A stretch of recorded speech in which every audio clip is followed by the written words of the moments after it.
अमन बहुत ओपनली भारत देश के युवाओं से अपना कंटेंट शेयर करते हैं एंड आज हम MBA प्लस में बहुत बहुत आभारी हैं। We are extremely happy and excited कि अमन जेन्युइनली कंट्रीब्यूट कर रहे हैं आज भारत देश के युवाओं को पढ़ाने में और अमृतकाल को असली बनाने में। सो अमन, आपका बहुत बहुत स्वागत है MBA प्लस के सेशन में। Thank you so much Paritosh. आप बहुत ही नेक काम कर रहे हैं एंड मेरा सौभाग्य है कि मैं इस शो में आ पाया हूँ। थैंक यू सो मच अमन। तो अमन, सबसे पहले आपकी लाइफ से शुरू करते हैं, राइट? आप अब हमारे सारे के सारे ये भारत के युवाओं को और लर्नर्स को जो सीखना चाहते हैं, आप उनको ये समझाइए कि आप IIT बॉम्बे पहुंचे, राइट? मैं कुछ डॉट्स कनेक्ट कर देता हूं, उसके बाद डीप में आप जाएंगे। IIT बॉम्बे के बाद जनरली देखिए लोग क्या करते हैं, लोग IIT से निकलने के बाद सिलिकॉन वैली निकल जाते हैं, लाखों करोड़ों की नौकरियां लेते हैं। लेकिन 21 साल की उम्र में आपने कॉलेज में रहते ही एक कंपनी की शुरुआत की। ऐसा आपने क्यों किया? आपके पास ऐसा क्या इनसाइट था? और इस जर्नी से हमें डीपली लेकर जाइए और इस जर्नी में जहां जहां आपको लगता है इंपॉर्टेंट ऐसे मोमेंट्स रहे जिसके कारण आपने कुछ वैल्यूएबल डिसीजंस लिए, आप प्लीज वो शेयर कीजिए पूरे भारत देश के साथ। श्योर। सो परितोष, मैं काफी लकी था जो मैं IIT बॉम्बे जैसे कॉलेज में मेरा एडमिशन हो पाया। मेरे माँ बाप का बहुत सपोर्ट रहा है उसमें एंड एक टिपिकल मारवाड़ी फैमिली से होने की वजह से मेरा काफी बिजनेस में बैकग्राउंड भी रहा है, राइट? मेरे फादर भी एक छोटे बिजनेसमैन है, कानपुर ट्रेडर हैं। अभी तो रिटायर्ड है वो, बिकॉज मेरा बिजनेस चल रहा है एंड उनके थोड़े हेल्थ इश्यूज रहे हैं, बट उन्होंने भी बिजनेस किया है। एंड मेरी फैमिली में दूर दूर तक जितने लोग सोच सकते हैं, मेरे कजिन्स हैं, मेरे मामा लोग, सभी किसी ना किसी तरह के बिजनेस में इन्वॉल्व हैं। सो एक नेचुरल एक दिमाग में एक बैकग्राउंड आता है इस चीज का कि मुझे भी बिजनेस करना था। लेकिन जब मैं IIT बॉम्बे गया, वहां पे थोड़ा सीन, जैसा आपने मेंशन किया कि सब लोग सिलिकॉन वैली जाना चाहते हैं, वैसा ही सीन था। तो कहीं ना कहीं मैं भी उसी सीन में चला गया, उसी उसी डायरेक्शन में मैं भी पुल होता चला गया। कॉलेज का जो तीसरा साल था उसके एंड में समर इंटर्नशिप होती है, जो कि एक तरीके की ट्रेनिंग है। एंड मेरी US में सिलिकॉन वैली में ही इंटर्नशिप लगी थी एक स्टार्टअप में जिसका नाम है रूब्रिक। वो लोग भी सॉफ्टवेयर स्पेस में हैं, काफी अच्छा काम कर रहे हैं। जिस टाइम मेरी इंटर्नशिप थी 2016 की मई, जून एंड जुलाई की मैं बात कर रहा हूँ। तो काफी एक्साइटिंग टाइम था उस टाइम सिलिकॉन वैली में and Rubrik as a startup के लिए। मैं उनकी टेक्निकल टीम में था, सॉफ्टवेयर डेवलपमेंट इंजीनियर। एंड किसी और IIT कंप्यूटर साइंस ग्रेजुएट की तरह मेरा भी सेम जर्नी थी कि यहाँ पे जॉब ऑफर मिल जाएगा एंड फिर मैं यहाँ सिलिकॉन वैली में सेटल हो जाऊंगा। 3 महीने में मैंने दो चीज लेकिन रियलाइज करी कि पहला कि मैं अपने पेरेंट्स से ज्यादा दिन दूर नहीं रह सकता। मैं मेरे पेरेंट्स के काफी क्लोज हूँ।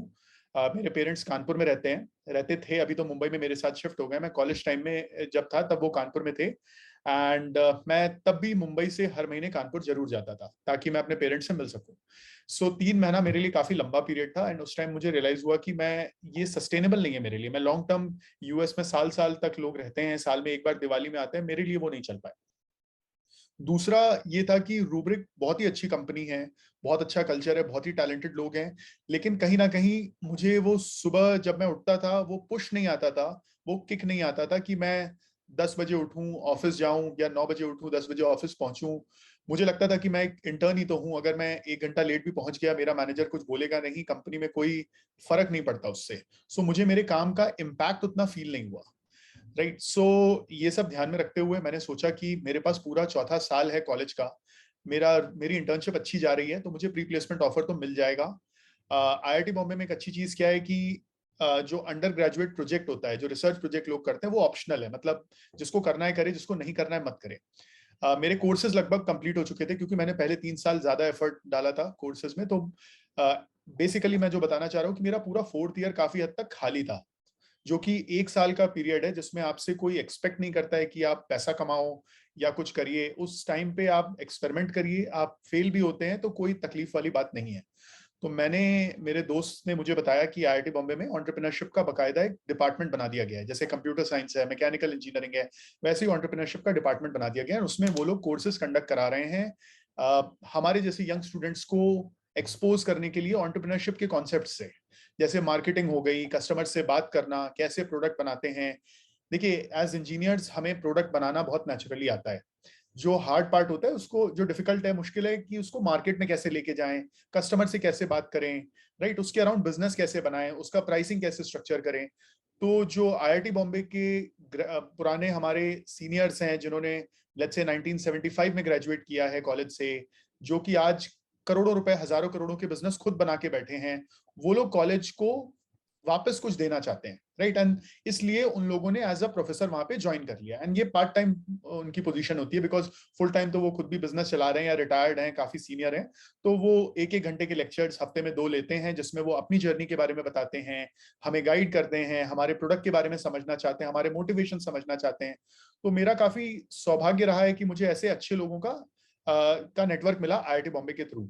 प्रोफेसर राज जसवा, जिनकी 2 कंपनीज खुद लिस्टेड है यूएस के स्टॉक एक्सचेंजेस में, प्रोफेसर देवदीप जो डीएचएल जैसी बड़ी लॉजिस्टिक्स कंपनी के सीनियर वाइस प्रेसिडेंट रहे हैं साउथ एशिया के, प्रोफेसर भरत देसाई जिन्होंने अपनी खुद की कंपनी 25,000 करोड़ में बेची है। इस टाइप के लोगों से बात करना वन ऑन वन, और घंटों टाइम मिलना, हमें उस बात की, उस चीज की हमें अपॉर्चुनिटी मिली। सो वो मेरे लिए एक लाइफ चेंजिंग मोमेंट था, बिकॉज मैं समझा कि कैसे एक चीज को बनाना एक बात होती है और बिजनेस पर्सपेक्टिव से देखना एक बात होती है। एंड दूसरा, ये प्रोफेसर्स, बिकॉज जैसा मैंने आपको बताया, ये लोग एकेडमिक वाले नहीं थे, ये बिजनेस वाले प्रोफेसर्स थे, ये पढ़ाई वाले नहीं है, ये धंधे वाले लोग हैं। तो इनका कोई एग्जाम, कोई असाइनमेंट, कोई क्विज, वो सब नहीं होता था। उनका सिंपल सा प्रेमाइस है, आप एक कस्टमर का प्रॉब्लम पकड़ो, उसमें आप उसको सॉल्व करके बिजनेस बनाइए। सो वो बहुत ही प्रैक्टिकल अप्रोच लगी, एंड मैंने पूरे 1 साल इसमें गुजारे, इस समझने में, इन कोर्सेज में पार्टिसिपेट करने में। सो एक कोर्स था टेक्नोलॉजी वेंचर क्रिएशन, मतलब टेक्नोलॉजी से कैसे बिजनेस बनाएं। मार्केटिंग फॉर एंटरप्रेन्योर्स, मतलब कैसे हम लोग मार्केटिंग सीखें, अपने प्रोडक्ट को लोगों को एडवर्टाइज करना सीखें। एक इंटेलेक्चुअल प्रॉपर्टी पे था कि जो भी आप प्रॉपर्टी सॉफ्टवेयर बना रहे हैं कोई, तो उसको आप कैसे सेफ गार्ड करें। तो इस टाइप के कोर्सेज से काफी कुछ सीखने को मिला। एंड जैसा आप अपने कोर्स में कर रहे हैं, मेरे जैसे एंटरप्रेन्योर्स को बुला रहे हैं, वैसे वहां पे भी किया गया, जो कॉलेज से 2 या 3 साल हमसे सीनियर थे। जैसे, क्योंकि आप सोचिए 21 साल का बंदा कुछ बिजनेस चालू करने का सोच रहा है, और उसको बड़े प्रोफेसर सिखा रहे हैं जो 50-60 साल खुद एक्सपीरियंसड है, मतलब 70 साल की एज है उनकी। तो इंसान सोचता है कि यार ये लोग तो काफी बड़े हैं, इनके पास रिसोर्सेज है, नेटवर्क है, मैं कैसे कर पाऊंगा। तो उन्होंने हमसे 3 साल बड़े एंटरप्रेन्योर्स को बुलाया जो कि कॉलेज में थे, सक्सेसफुल, जो कॉलेज से जस्ट निकले और उन्होंने अच्छा बिजनेस बनाया। तो काफी मोटिवेटिंग था मेरे लिए। एंड उसके बाद मतलब मैंने अपनी बिजनेस की जर्नी चालू करी। सो एक प्रॉब्लम स्टेटमेंट जो हमने पकड़ा था, सो एक चीज जो हमें कोर्स में सिखाई गई कि आप टेक्नोलॉजी से बिजनेस नहीं बनता है, कस्टमर की प्रॉब्लम से बिजनेस बनता है, राइट। आप एक कस्टमर का पेन पॉइंट पकड़िए, उसके अराउंड आप कुछ बिजनेस बनाने का ट्राई करिए। सो वहां से हमारी जर्नी चालू हुई थी। सो काफी अच्छा मेरा एक्सपीरियंस रहा, मुझे लोगों से सीखने को मिला। वहां पे हमने एक प्रॉब्लम स्टेटमेंट ये पकड़ा कि आज जैसे उस टाइम पे स्विगी, ओला, उबर, जोमैटो, अमेजोन, ऐसी तमाम मोबाइल एप्लीकेशंस हैं जिसके थ्रू आप खाना ऑर्डर कर सकते हैं, कैब बुक कर सकते हैं। लेकिन उस टाइम भी मेरे माँ बाप को कुछ फ्लाइट बुक करनी है, कैब बुक करनी है, तो वो मुझे कॉल करते थे। अब मैं काम में बिजी हूँ, उनकी सहायता नहीं कर पा रहा था। सो हमने एक प्रॉब्लम ये पकड़ा कि क्या कुछ सॉफ्टवेयर बनाया जा सकता है जिसमें वो एक नंबर है, कोई भी 1800 करके नंबर, उस पर कॉल करें, अपना बताएं कि मैं यहाँ यहाँ पे खड़ा हूँ या खड़ी हूँ, एंड मुझे कैब बुक करनी है और मुझे यहाँ जाना है। एंड एक कोई टेक्नोलॉजी, कोई सॉफ्टवेयर हो जो उनकी भाषा को समझ ले, उसके हिसाब से उनके लिए ओला में कैब बुक कर दे। एंड पेमेंट कलेक्शन वगैरह कैश में किया जा सकता है, उस टाइम पे कैश ऑन डिलीवरी काफी कॉमन था। सो ये एक दिमाग में थॉट प्रोसेस था कि इस टाइप का कुछ अगर बनाया जा सकता है तो वो बहुत ही इंटरेस्टिंग होगा। एंड जब हमने ये आइडिया हमारे प्रोफेसर्स के सामने प्रेजेंट किया कि देखिए हम इस टाइप का कुछ बनाना चाह रहे हैं, तो उन्होंने बोला कि आप अगर कस्टमर्स को एक एक को जा जाके ये चीज बेचोगे तो आपको बहुत पैसा उसमें खर्चा होगा, क्योंकि जब तक ये करोड़ों के स्केल में नहीं पहुंचेगा, कस्टमर्स के स्केल में, इसमें आप पैसा बना नहीं पाओगे, एंड वहां तक पहुंचने में आपको बहुत पैसा खर्चा करना पड़ेगा।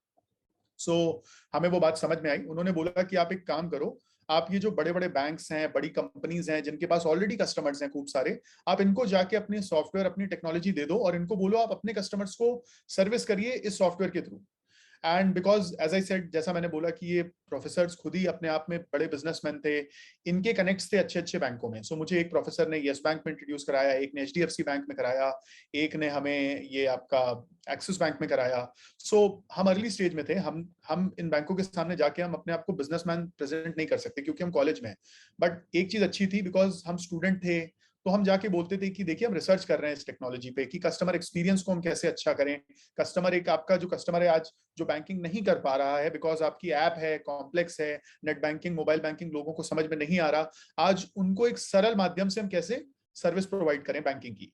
सो बैंक्स को वो आइडिया अच्छा लगा एंड इस तरीके से हम फिर हमारे बिजनेस में एक्चुअली घुसे हैं, जो कि आज हम करते हैं कि हमारे पास चैट और वॉइस बॉट बेस्ड के सॉल्यूशंस हैं, जिसमें आप जैसे व्हाट्सएप पे आप आईडीएफसी फर्स्ट बैंक का उदाहरण ले लेता हूँ। व्हाट्सएप पे आप जाएंगे, 95555555 नंबर है, उसमें आप जाके टाइप करेंगे मेरा अकाउंट बैलेंस कितना है हिंदी में, या इंग्लिश में what is my account balance. तो आपके मोबाइल नंबर जो कि आपके अकाउंट से लिंक्ड है, अगर आप उस नंबर से व्हाट्सएप करते हैं तो आपको ऑन द स्पॉट आपका अकाउंट बैलेंस वहीं पे आ जाएगा। तो आपको net banking, mobile banking use करने नहीं आता है, कोई तकलीफ नहीं है।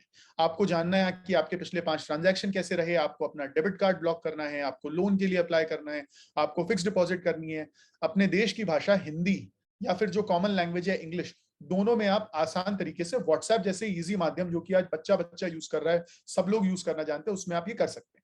सो इस तरीके से हम फिर इस बिजनेस में घुसे हैं। एंड साथ में मेरा एक पहले बिजनेस पार्टनर हुआ करता था, मेरा आईआईटी बॉम्बे से दोस्त था, हम दोनों साथ में काम कर रहे थे। किन्हीं कारणों से उसने 1 सवा साल बाद छोड़ दिया एंड वो अगस्त 2018 में वो अपना कुछ और करने लगा। एंड जो मेरी करंट को फाउंडर है हर्षिता, मैं और वो साथ में इस बिजनेस को पिछले 4 साल से चला रहे हैं। सो मेरी जर्नी इस टाइप की रही है। ऑब्वियसली इसमें काफी उतार चढ़ाव रहे हैं जिसके बारे में हम डिस्कस कर सकते हैं, but at a high level जो होता है ना, 30,000 फीट आपने बोला, उसमें ये मेरी जर्नी रही है। Very interesting. तो अमन, आपने लार्जली अपनी जर्नी समझा दी, right? और हमें काफी क्लैरिटी के साथ अब समझ आ चुका है दैट आपने कैसे शुरुआत की, किस तरीके से आईआईटी बॉम्बे का नेटवर्क आपके लिए इतने फायदे का रहा, और जी फाइनली किस तरीके से आपने एक प्रॉब्लम को डिफाइन किया। एंड एक बहुत इंपॉर्टेंट लर्निंग जो इस समय मैं सभी के सभी लिसनर्स को समझाना चाहता हूं, आप इसका नोट बना लीजिए, आप सभी के सभी लोग अभी इसी वक्त, वो ये है, देखिए इस पूरी जर्नी के अंदर अमन ने एक बहुत इंपॉर्टेंट पॉइंट कहा, इनफैक्ट 2 इंपॉर्टेंट पॉइंट्स। सबसे पहले तो आईआईटी बॉम्बे का जो नेटवर्क उनके लिए था, क्योंकि अगर एक अर्ली स्टेज आप स्टार्टअप हैं, इतने बड़े बड़े बैंक्स तक जाना, उनको as a customer sign up करना, अपने आप में लिटरली जिसको हम हिंदी में कहते हैं तेल निकल जाएगा, ऑलमोस्ट वैसा हो जाएगा। लेकिन अच्छा अच्छा नेटवर्क होने के कारण और एक स्टूडेंट होने के कारण ये एज अ रिसर्चर जा पाए उन बैंक्स के अंदर, और ये उनको कन्विंस कर पाए। और दूसरी इंपॉर्टेंट चीज जो अमन ने बोली, I think it is extremely important, और आप सभी लोग इसको बहुत ध्यान से सुनिए और नोट्स बनाइए इसके, वो ये कि अमन ने जब प्रॉब्लम समझी, तो इनिशियली वो प्रॉब्लम उन्होंने अपने माता पिता की प्रॉब्लम समझी, और ऑफ कोर्स वो एक वॉइस ड्रिवन टेक्नोलॉजी बनाना चाहते थे। लेकिन उनको सही मेंटरशिप मिली, सही दिशा मिली, और उन्होंने वो उस वॉइस ड्रिवन टेक्नोलॉजी को बैंकिंग में इस्तेमाल करना शुरू किया। अगर उनको ये दिशा सही समय पे नहीं मिलती ना, तो हो सकता है अमन आज इस लेवल पे ना होते।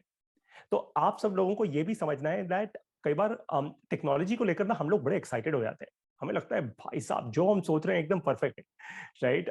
जो हम सोच रहे हैं वही सही दिशा है, वही सही डायरेक्शन है।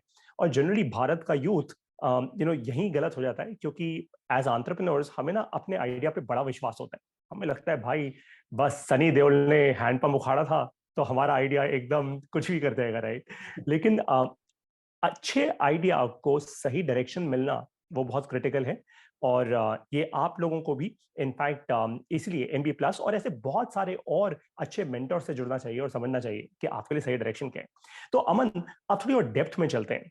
जी सो इतना तो समझ आ गया कि आपको अच्छा नेटवर्क मिला, आपको अच्छी मेंटरिंग मिली, लेकिन जब आप बैंक्स के पास गए, राइट, अब आपके पास आई एम श्योर एक फुल फ्लेजेड टेक्नोलॉजी तो उस समय नहीं होगी। बिल्कुल। इनफैक्ट जिस व्हाट्सएप बॉट की आप बात कर रहे हैं, देखिए व्हाट्सएप ने अपनी एपीआईज अभी बहुत हाल में ही ओपन करना शुरू की हैं, राइट? करेक्ट। तो अर्ली स्टेज पे आपने ऐसा क्या प्रोडक्ट बनाया था, आप क्या दिखा रहे थे उन बैंक्स को, आप कैसे कन्विंस कर पा रहे थे उनको?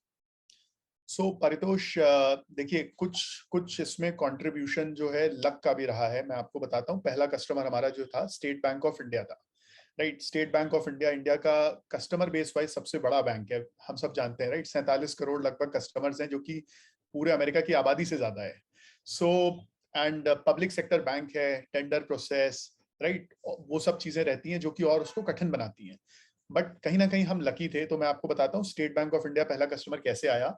सो हमारा IIT कैंपस के अंदर जो है एक इंक्यूबेशन सेंटर है जिसका नाम है साइन।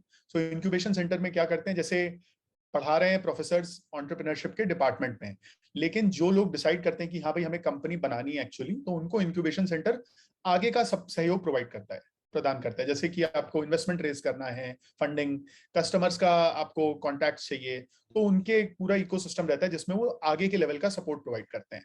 तो जो हमारे एंटरप्रेन्योरशिप डिपार्टमेंट के प्रोफेसर्स थे उन्होंने हमें साइन में रेफर कर दिया। SINE is society for innovation and entrepreneurship. तो उन्होंने जब हमारा रेफरेंस दिया, क्योंकि देखिए इस लेवल के मेंटर्स जो है ना वो तभी सपोर्ट करेंगे जब आप एज एन एंटरप्रेन्योर उतनी मेहनत और उतनी लगन दिखा रहे हैं, राइट। हमारे अलावा और भी 60-70 लोग उस प्रोग्राम का पार्ट थे, बट प्रोफेसर्स ने हमें स्पेशल सपोर्ट किया कि क्योंकि हमने भी दिन रात एक कर दिया था। हमें बिल्कुल नहीं था कि ये एग्जाम है, पेपर है, या इतने घंटे काम करें। हमने पूरी लगन लगा दी थी। हमारा, क्योंकि मेरा जो पिछला बिजनेस पार्टनर था वो गुजराती था, मैं मारवाड़ी था, हमें तो पूरा खून में धंधा आ गया था कि भाई कैसे भी करके 27 जून को मुझे याद है मेरी जॉब की ज्वाइनिंग थी उस साल, जो भी मेरा रूब्रिक में ऑफर लगा था, यूएस का था, बाद में उन्होंने इंडिया में भी ऑफर मुझे एक्सटेंड कर दिया था। और ये मैं आपको फरवरी या मार्च 2017 की बात बता रहा हूँ, तो 4 महीने पहले। तो हम टाइम के अगेंस्ट रेस कर रहे थे, क्योंकि एक बार जॉब चालू हो गई तो फिर कुछ नहीं हो पाता है, बोलने की बात है, कुछ होता नहीं है। हमारा थॉट प्रोसेस था कि उसके पहले ही कुछ हो जाए। हम जब HDFC, yes bank, axis bank, इधर हमें ज्यादा कुछ आउटकम नहीं मिला, ज्यादा इंटरेस्ट उन्होंने नहीं दिखाया, ऑल्दो उन्होंने फीडबैक काफी अच्छा दिया कि आप क्या करो क्या ना करो। हमने हमारी प्रेजेंटेशन काफी रिफाइन कर ली थी, काफी अच्छी बना ली थी। एंड ये कोर्स का पार्ट था जिसका नाम था मार्केटिंग फॉर एंटरप्रेन्योर्स। उसमें एक जो ऑब्जेक्टिव हमें दिया गया था कि प्रोडक्ट बिना बनाए आप कैसे बेच सकते हो, क्योंकि कई बार हम पूरे प्रोडक्ट बनाने में ताजमहल बना देते हैं, बाद में कस्टमर को तो भाई एक छोटा सा रूम चाहिए था। उस कोर्स का ऑब्जेक्टिव था आप कैसे कस्टमर को कन्विंस करें बिना प्रोडक्ट बनाए, उसके बाद आप कस्टमर के साथ मिलकर उस प्रोडक्ट को क्रिएट करें, जिसमें वो बताएं क्या बनाने और आप बना रहे हो। जब हम SBI का केस में जो IIT बॉम्बे का साइन था, उसका उनका एक पार्टनरशिप अग्रीमेंट है SBI से, जिसमें कि भाई SBI को टेक्नोलॉजी, इनोवेशन, इस टाइप के अच्छे स्टार्टअप चाहिए, साइन के पास उस टाइप के स्टार्टअप्स हैं, उस टाइप का एक्सेस है। तो हमें भी SBI का के कॉन्टैक्ट डिटेल्स दिए गए, उनके senior position DGM level, deputy general manager, GM level के लोगों का कॉन्टैक्ट दिया गया, एंड हम उनसे जाके मिले। एंड हमने एक्सिस, HDFC और यस बैंक को जो प्रेजेंटेशन में हमें फीडबैक दिया गया कि भाई आप ऐसा नहीं वैसा बना के दीजिए, हमने वो सब कलेक्ट करके एक अच्छी प्रेजेंटेशन SBI को दी। उनको काफी अच्छा लगा हमारा सोल्यूशन। एंड उसके बाद उन्होंने बोला कि देखिए हमारी ये पोर्टल है, स्टार्टअप एंगेजमेंट का पोर्टल, जिसमें स्टार्टअप्स के साथ हम काम करते हैं, आप अपनी डिटेल्स इसमें भर दीजिए, हम फिर आगे उसको बढ़ाते हैं। हमारा एक प्रॉपर स्ट्रक्चर है जिसके थ्रू आपको जाना रहेगा। तो हम वापस अपने हॉस्टल रूम्स में गए, हमने वो पोर्टल भरना चालू किया, उसमें वो कंपनी की डिटेल्स मांग रहा है। अब हम लोग 2 स्टूडेंट थे, हमारे पास कोई कंपनी डिटेल्स होती नहीं, हमारा 8वां सेमेस्टर चल रहा था। हमने बात करी उनके असिस्टेंट मैनेजर से, उसने बोला कि आपको कंपनी तो इनकॉर्पोरेट करनी रहेगी, कंपनी तो होनी चाहिए। तो फिर मेरे कजिन है, मेरे मामा के बेटे, वो CA है, मैंने उनसे बात करी, उन्होंने हमारे लिए कंपनी सेटअप कर दी। इस पूरे प्रोसेस में लगभग 1 महीना लग गया। आज तो काफी फास्ट हो जाता है ये, उस टाइम पे पूरा 1 महीना लगता था कंपनी इनकॉर्पोरेट करने में। एंड 21 अप्रैल 2017 को हमारी कंपनी रजिस्टर हो गई। फिर हमने वो फॉर्म वगैरह SBI का फिलअप किया, एंड फिर हम उनके पीछे लग गए कि भाई ठीक है, आपको तो पसंद आया था, आप बिजनेस दीजिए, काम चालू करते हैं। हम उनसे वापस मिलने गए और वो हमें भूल चुके थे 1 महीने में, उनके पास 50 चीजों का और भी काम था। तो अब हम लोग भी काफी बेशरम थे, इफ आई कैन, अगर मैं वो वर्ड यूज कर सकता हूँ। हमने तो ठान ली थी कि भाई अब बाकी कोई बैंक तो बचे नहीं है, SBI से कुछ हमें इंटरेस्ट आया है, इनसे तो कैसे भी करके हमें काम करना है। तो हमने, जो उनका जूनियर बंदा था, असिस्टेंट मैनेजर, संदीप करके नाम था, संदीप से हमारी दोस्ती हो गई थी। वो रोज हमें गेट पास बना के दे देता था और हम चले जाते थे उनके बेलापुर के मुंबई ऑफिस में। कॉलेज कैंपस से लगभग 35 किलोमीटर दूर था, बट हम रोज जाते थे, ऑप्शन नहीं था, हमें करना था ये चीज, डिटरमाइंड थे हम काफी ज्यादा। तो वहां पे रोज हम सुबह जाके 10 बजे बैठ जाते थे, और जो DGM के ऑफिस है उनके बाहर एकदम बेशर्मों की तरह बैठे रहते थे। वो आते जाते थे तो उनको हम घूरते थे कि भाई कुछ तो धंधा दे दो। एक टाइम के बाद वो समझ गए कि ये लोग जाने वाले नहीं है, इनको कुछ तो बिजनेस देना ही पड़ेगा।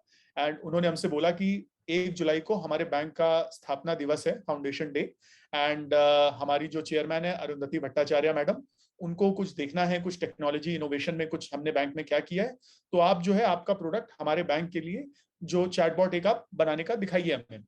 तो हमने उनको बोला कि बताइए, ठीक है हम करने को तैयार हैं, आप कैसे आगे बढ़ाएंगे। तो उन्होंने बोला आप एक काम करो, पर्सनल लोन का प्रोडक्ट ले लीजिए और उस पर एक अपना सोल्यूशन चला के हमें दिखाइए, हम अपने सीनियर मैनेजमेंट, CIO जो टेक्नोलॉजी के हेड हैं उनको दिखाएंगे, उनको अच्छा लगा तो हम आगे बढ़ाएंगे। उन्होंने हमें 15 दिन का टाइम दिया। 7वें दिन हम उनके पास पहुंच गए कि लीजिए हो गया ये। उन्होंने CIO को दिखाया, वो काफी खुश हुए। भाई उनको इतने बड़े बैंक है, उनको बड़ी कंपनीज के साथ काम करने की आदत है जो 18 महीने 1 साल लगाती हैं, और यहाँ 2 बच्चे 7 दिन में कुछ लेके आ गए। और आईआईटी का बैकग्राउंड से काफी फर्क पड़ता है, उनको कॉन्फिडेंस आता है कि भाई जो बना रहे हैं कुछ ढंग का होगा टेक्नोलॉजी वाइज। ऑल्दो हमारा लेवल उतना नहीं था, जो एक बड़ी कंपनी कर सकती है उनकी बात अलग है, बट उनको फर्क भी नहीं पड़ता टेक्नोलॉजी से। उनको मतलब है कि आपने जो हमें चाहिए था दिखा दिया, क्या कर रहे हो आप वो हमारी हेडेक नहीं है। तो फिर उन्होंने हमसे बोला कि चलिए एक काम करिए, अब हम फुल स्केल कॉन्ट्रैक्ट की बात करते हैं, आप अपना एक ये सारे प्रोडक्ट्स पे हमें आपका चैटबॉट लॉन्च करना है, personal loan, car loan, home loan, 2 wheeler loan वगैरह वगैरह। 7-8 प्रोडक्ट्स उन्होंने फाइनलाइज करे और बोला कि हम इसको हमारे फाउंडेशन डे स्थापना दिवस पे लॉन्च करेंगे।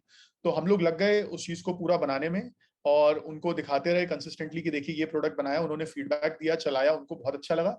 इस बीच जो क्या होता है कि आप एक बड़ी कंपनी से काम कर रहे हैं, एक तो बिजनेस वाला है जिसका फायदा हो रहा है बिजनेस की, कि भाई आप लोन का चैटबॉट लॉन्च कर रहे हो तो उसके कॉल सेंटर पे कॉल कम होंगे या उसके कस्टमर खुश होंगे। उसके अलावा एक टेक्नोलॉजी टीम होती है जो देखती है कि आपका प्रोडक्ट कितना अच्छा है, कितना एसबीआई का स्केल झेल पाएगा कि नहीं। फिर एक सिक्योरिटी टीम होती है जो देखती है कि कल को ये प्रोडक्ट में कुछ डेटा कहीं लीक ना हो जाए कस्टमर का, कुछ कुछ कहीं ऐसा ना हो, जो आपने सुना होगा डेटा ब्रीच होते हैं। फिर एक आपका लीगल टीम होती है जो हमारे साथ एग्रीमेंट करती है। कंप्लायंस टीम होती है जो देखती है कि जो भी हम लॉन्च कर रहे हैं आरबीआई की गाइडलाइन से मिलता है कि नहीं, ऐसा ना हो कि हम आरबीआई की कोई कोई रूल जो उन्होंने बनाया उसको हम तोड़ रहे हैं।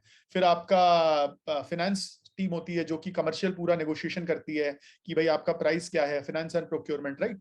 सो हमें हमारे लिए पहला एक्सपीरियंस था, मतलब आप सोच सकते हो 20-21 साल के हम बच्चे थे और पूरा इस प्रोसेस से हम जा रहे हैं, और बहुत ही हमारे लिए एक होता है ना कि थकाने वाली एक्टिविटी थी है।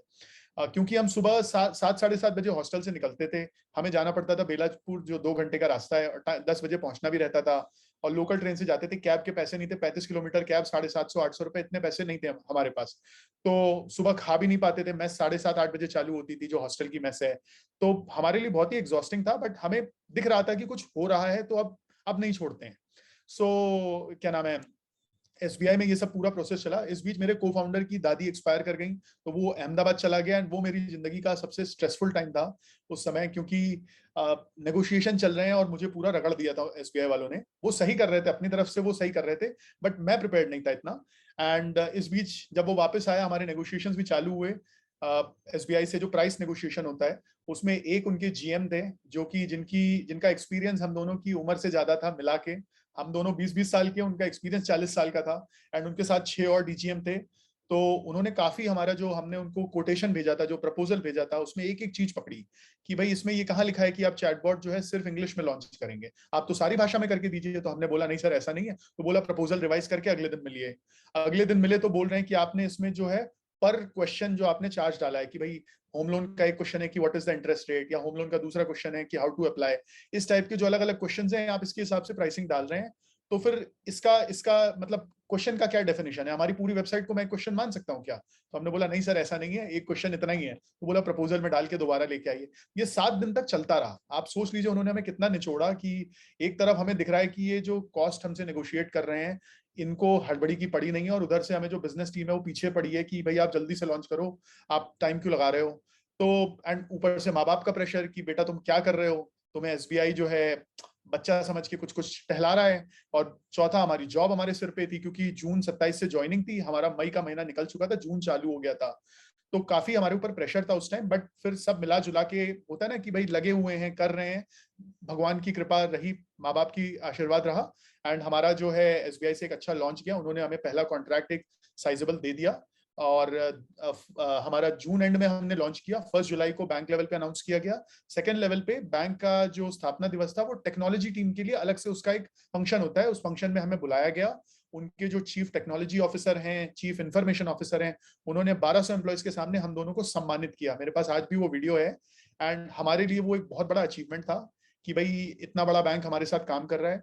और एक चीज इसमें मैं बताना भूल गया कि जैसे बड़े बैंक्स जो पब्लिक सेक्टर होते हैं, गवर्नमेंट बैंक्स, इनका टेंडर का प्रोसेस होता है, राइट। 25 करोड़ टर्नओवर हो, 7 साल से कंपनी हो। लेकिन जो अपने प्रधानमंत्री मोदी जी हैं, इनकी जो स्टार्टअप इंडिया प्रोग्राम है उसकी गाइडलाइंस के अंडर एसबीआई को बोला गया कि 3 करोड़ रुपए तक की टेक्नोलॉजी आप स्टार्टअप से खरीद सकते हो बिना टेंडर के, अगर आपका बोर्ड जो है, जो आपकी लीडरशिप है वो अप्रूव कर रही है, मैनेजमेंट। तो वो हमें काफी उस चीज का फायदा मिला है। मतलब सो मैं अपनी सरकार को भी काफी धन्यवाद देना चाहूंगा इस माध्यम से कि उन्होंने इस टाइप का प्रोग्राम लॉन्च किया, वरना आज हम यहाँ पे होते भी नहीं। सो सो यहाँ से हमारी पूरी जर्नी एसबीआई से चालू हुई। उसके बाद हमें मतलब कॉन्ट्रैक्ट, पेपर वर्क, ये सब मिला। एसबीआई में जो डीजीएम थे उन्होंने एक अच्छा काम ये किया कि जो हमारा कॉन्ट्रैक्ट था वो ऐसा बनाया कि उसमें प्राइसिंग और सारी चीजें स्टैंडर्डाइज कर दी। तो और वो contract state bank group level पे बनवा दिया। अब हमें उस समय, हम बच्चे थे, हमें पता नहीं था उसकी वैल्यू क्या है, बट हमारे लिए वो बहुत ही इंपॉर्टेंट रहा। उन्होंने जो एसबीआई की बाकी कंपनीज है, एसबीआई लाइफ इंश्योरेंस है, एसबीआई म्यूचुअल फंड है, एसबीआई जनरल इंश्योरेंस, सबको मेल डाल दिया कि भाई हमने ये कंपनी के साथ काम करना चालू किया है, काफी अच्छी कंपनी, आपको करना है तो आप भी कर लो। एसबीआई लाइफ ने तुरंत हमें बुला लिया। वो लोग एक टेंडर कर रहे थे, टेंडर प्रोसेस जो आपका होता है, और लास्ट स्टेज पे थे, उन्होंने सब हटा दिया और बोला कि भाई ये स्टार्टअप एसबीआई के रेफरल से आया है, हम इनके साथ काम करेंगे। तो इस माध्यम से हमें तुरंत एसबीआई के रेफरेंस से बिजनेस मिल गया। एसबीआई में और भी प्रोजेक्ट्स उनको इंटरनली करने थे, उन्होंने हमें उसमें भी बिजनेस दिया। तो हमारे लिए काफी अच्छा लॉन्च पैड रहा एक तरीके से एसबीआई। सो इस तरह से हमारा पहला कस्टमर आया, फिर एसबीआई लाइफ इंश्योरेंस आ गया, फिर एक एडवाइजर ने हमें आईसीआईसीआई बैंक में कनेक्ट करा दिया। तो इस तरह से हमारी जर्नी चालू हो गई। एक बार एक अच्छी शुरुआत हुई थी। उसके बाद हालांकि मतलब मेरा को फाउंडर जो है 1 साल बाद वो छोड़ के चला गया। उसके मतलब उसके अलग रीजंस थे, बट फिर मतलब एक बार हमारी जर्नी ब्रेक हुई थी, बट उसके बाद फिर हर्षिता आने से हमने फिर से कंटिन्यू किया। सो इस तरीके से हमने पहले अपने कुछ कस्टमर्स को ऑनबोर्ड किया है। फिनोमिनल। तो आप सभी लोग जो इस वक्त सुन रहे हैं एमबीए प्लस की इस स्पेशल गेस्ट लेक्चर क्लास को, आपको एक इंपॉर्टेंट नोट बनाना है। इस पूरे सेशन के अंदर अमन ने ना एक बहुत क्रिटिकल चीज बताई, और वो ये है कि पहला कस्टमर कैसे मिला। जनरली स्टार्टअप्स को ना हमेशा यहीं पे दिक्कत होती है, स्पेशली बी टू बी। क्योंकि पहला, अगर आपको एक साइजेबल, अमन ने एक बहुत इंपॉर्टेंट शब्द यूज किया, मैं आप लोगों को समझाता हूं, वो है साइजेबल, मतलब एक बड़ा कस्टमर। अगर आपको पहले ही मेहनत करके, हिम्मत करके एक अच्छा कस्टमर मिल जाए जो आपके साथ ना बिल्ड करने को तैयार हो, जो आपके साथ, जैसे अमन ने ये भी बोला भाई एसबीआई बैंक ने हमें रगड़ा, हमें निचोड़ा, लेकिन कितना इनक्रेडिबल बात है कि अमन के पास और इनकी स्टार्टअप के पास, इनकी कंपनी के पास इतना एक इन डेप्थ एक प्रपोजल बन गया कि आज वो प्रपोजल में सिर्फ अगर बैंक का नाम चेंज कर देते और किसी भी बैंक को देते तो कोई भी बैंक तुरंत खरीद लेता। राइट। तो आप सभी लोग जो भी ये एमबीए प्लस की क्लास को सुन रहे हैं इस समय, आपको समझना है इस बात को, दैट आप पहले ही बहुत सारे कस्टमर्स के पीछे ना भागना मत शुरू कीजिए। आजकल जो स्टार्टअप का नैरेटिव है ना, बहुत सारे लोग कहते हैं जल्दी बनाओ, बड़ा काम करो, और बहुत तेजी से फंड रेज करो, वेंचर कैपिटल मिलेगा। अमन ने क्या किया, इन्होंने मेहनत की, इन्होंने पहले कस्टमर पे जान लगाई, इन्होंने पहले कस्टमर के साथ ये डेप्थ में गए, राइट। फिर कहीं जाके वो विश्वास बना, एंड ऑफ कोर्स वो इन्होंने बिल्कुल सही बात बोली ऑनेस्टी के साथ। बहुत सारे एंटरप्रेन्योर्स ऐसा नहीं बोलते, इन्होंने कहा किस्मत भी साथ आई कि एसबीआई ने एकदम ग्रुप लेवल पे कॉन्ट्रैक्ट बना दिया, एंड ऑफ कोर्स वो ग्रुप लेवल के कारण फिर एक के बाद एक अपॉर्चुनिटीज खुलनी शुरू हुई। सो अमन, आई एम होपिंग कि अब तक आपने जितना भी काम किया एसबीआई के साथ उस समय, ऑफ कोर्स आपने जो भी उनके लिए टेक्नोलॉजिकल सॉल्यूशंस बनाए, उसके बाद आपको बहुत सारा फीडबैक मिला होगा। जी। क्योंकि जब एक टेक्नोलॉजी यूजर लेवल पे, स्पेशली एसबीआई के ग्रैंड मैसिव स्केल पर लॉन्च होती है, तो भाई और भारत देश में जहां पे हर 20 किलोमीटर में भाषा चेंज हो जाती है, राइट। मैं आज दिल्ली में बैठा हूं, मैं थोड़ा गुड़गांव की तरफ निकल जाऊं, हरियाणवी हो जाएगी, थोड़ा मैं फरीदाबाद, जी। Everything changes. आपको इम्प्लीमेंटेशन के बाद ऐसा क्या फीडबैक मिला प्रोडक्ट लेवल पे जिससे आपके दिमाग की एकदम नई बत्तियां जली कि यार ओहो, ये तो हमने कभी सोचा ही नहीं था। काफी अच्छा सवाल है परितोष, बिकॉज काफी बड़ी बड़ी कंपनीज वही चीज कर रही थी जो हम करने निकले थे। ऐसा कुछ हमने रॉकेट साइंस या कुछ अलग बहुत ज्यादा नहीं किया था। एंड यही कारण था जो मेरा को फाउंडर मुझे छोड़ के चला गया कि यार हम तो वही बना रहे हैं जो सब लोग कर रहे हैं, राइट। अर्ली स्टेज में, शुरुआत में कुछ अलग करना बहुत मुश्किल होता है। यहाँ पे मेरी अप्रोच क्या थी कि कुछ चालू करते हैं और एक बार इंडस्ट्री में घुसते हैं, एक बार मार्केट में आते हैं, ताकि लोगों को हमारे बारे में एटलीस्ट पता चले और हम सीख पाए कुछ चीजें, हमें कुछ लोगों का अर्ली सपोर्ट मिले। बाद में जब बैंकिंग में ऑब्वियसली हमारा एक बार चलने लग गया। अब एसबीआई के चलते एसबीआई लाइफ आ गया, एसबीआई म्यूचुअल फंड से बात होने लगी। एक हमारे मेंटर ने आईसीआईसीआई बैंक में इंट्रोड्यूस करा दिया, एक ने कोटक बैंक में इंट्रोड्यूस करा दिया। तो हमें ये समझ में आया कि ये जो बड़े इंस्टीट्यूशंस हैं, बैंक्स एंड फाइनेंशियल इंस्टीट्यूशन, इनके प्रॉब्लम्स थोड़े अलग रहते हैं। इनको सिर्फ सॉफ्टवेयर ही नहीं चाहिए, इनको ऐसा सर्विस प्रोवाइडर, ऐसा पार्टनर चाहिए जो कि उस सॉफ्टवेयर को बैंक की कॉम्प्लेक्सिटीज के थ्रू ले जाए। बैंक में इतनी जो कॉम्प्लेक्स चीजें होती हैं, इतनी मुश्किल होती हैं कि अलग अलग टीम से आप बात कर रहे हो, उसमें लंबा चौड़ा प्रोसेस चल रहा है, आपको सिक्योर करना है प्रोडक्ट, आपको उनके अग्रीमेंट्स के हिसाब से काम करना है। वो अपने आप में एक बहुत बड़ा डिफरेंशिएटर था। एक एक होता है ना, कैसे हम अपने आप को अलग प्रेजेंट कर पाए। जैसे आज आप उदाहरण के लिए सोचिए, मैं कोई सॉफ्टवेयर आपको बेचूं, जैसे एक वीडियो रिकॉर्डिंग आप जूम यूज कर रहे हैं, ये आज मैं और आप आसानी से यूज कर सकते हैं इस कॉन्वर्सेशंस के लिए, एक बैंक नहीं यूज कर सकता, क्योंकि जूम में अगर कोई कस्टमर अपनी ट्रांजैक्शन डिटेल्स डिस्कस कर रहा है तो जूम के सर्वर्स अमेरिका में है, भारत के बाहर है, या चाइना में बोला जाता है, मुझे पता नहीं है कहाँ पे है, बट भारत में नहीं है। अब आरबीआई की गाइडलाइंस हैं कि कस्टमर का जो पर्सनल डेटा है, mobile number, transaction detail, email ID, ये सब डेटा जो है इंडिया के बाहर नहीं जाना चाहिए। तो जूम जैसी सर्विस बैंक को यूज करने से पहले 50 बार सोचना पड़ेगा। हमने इस चीज में अपना डिफरेंशिएशन बनाया ओवर टाइम। हमारा सॉफ्टवेयर कुछ अलग नहीं है।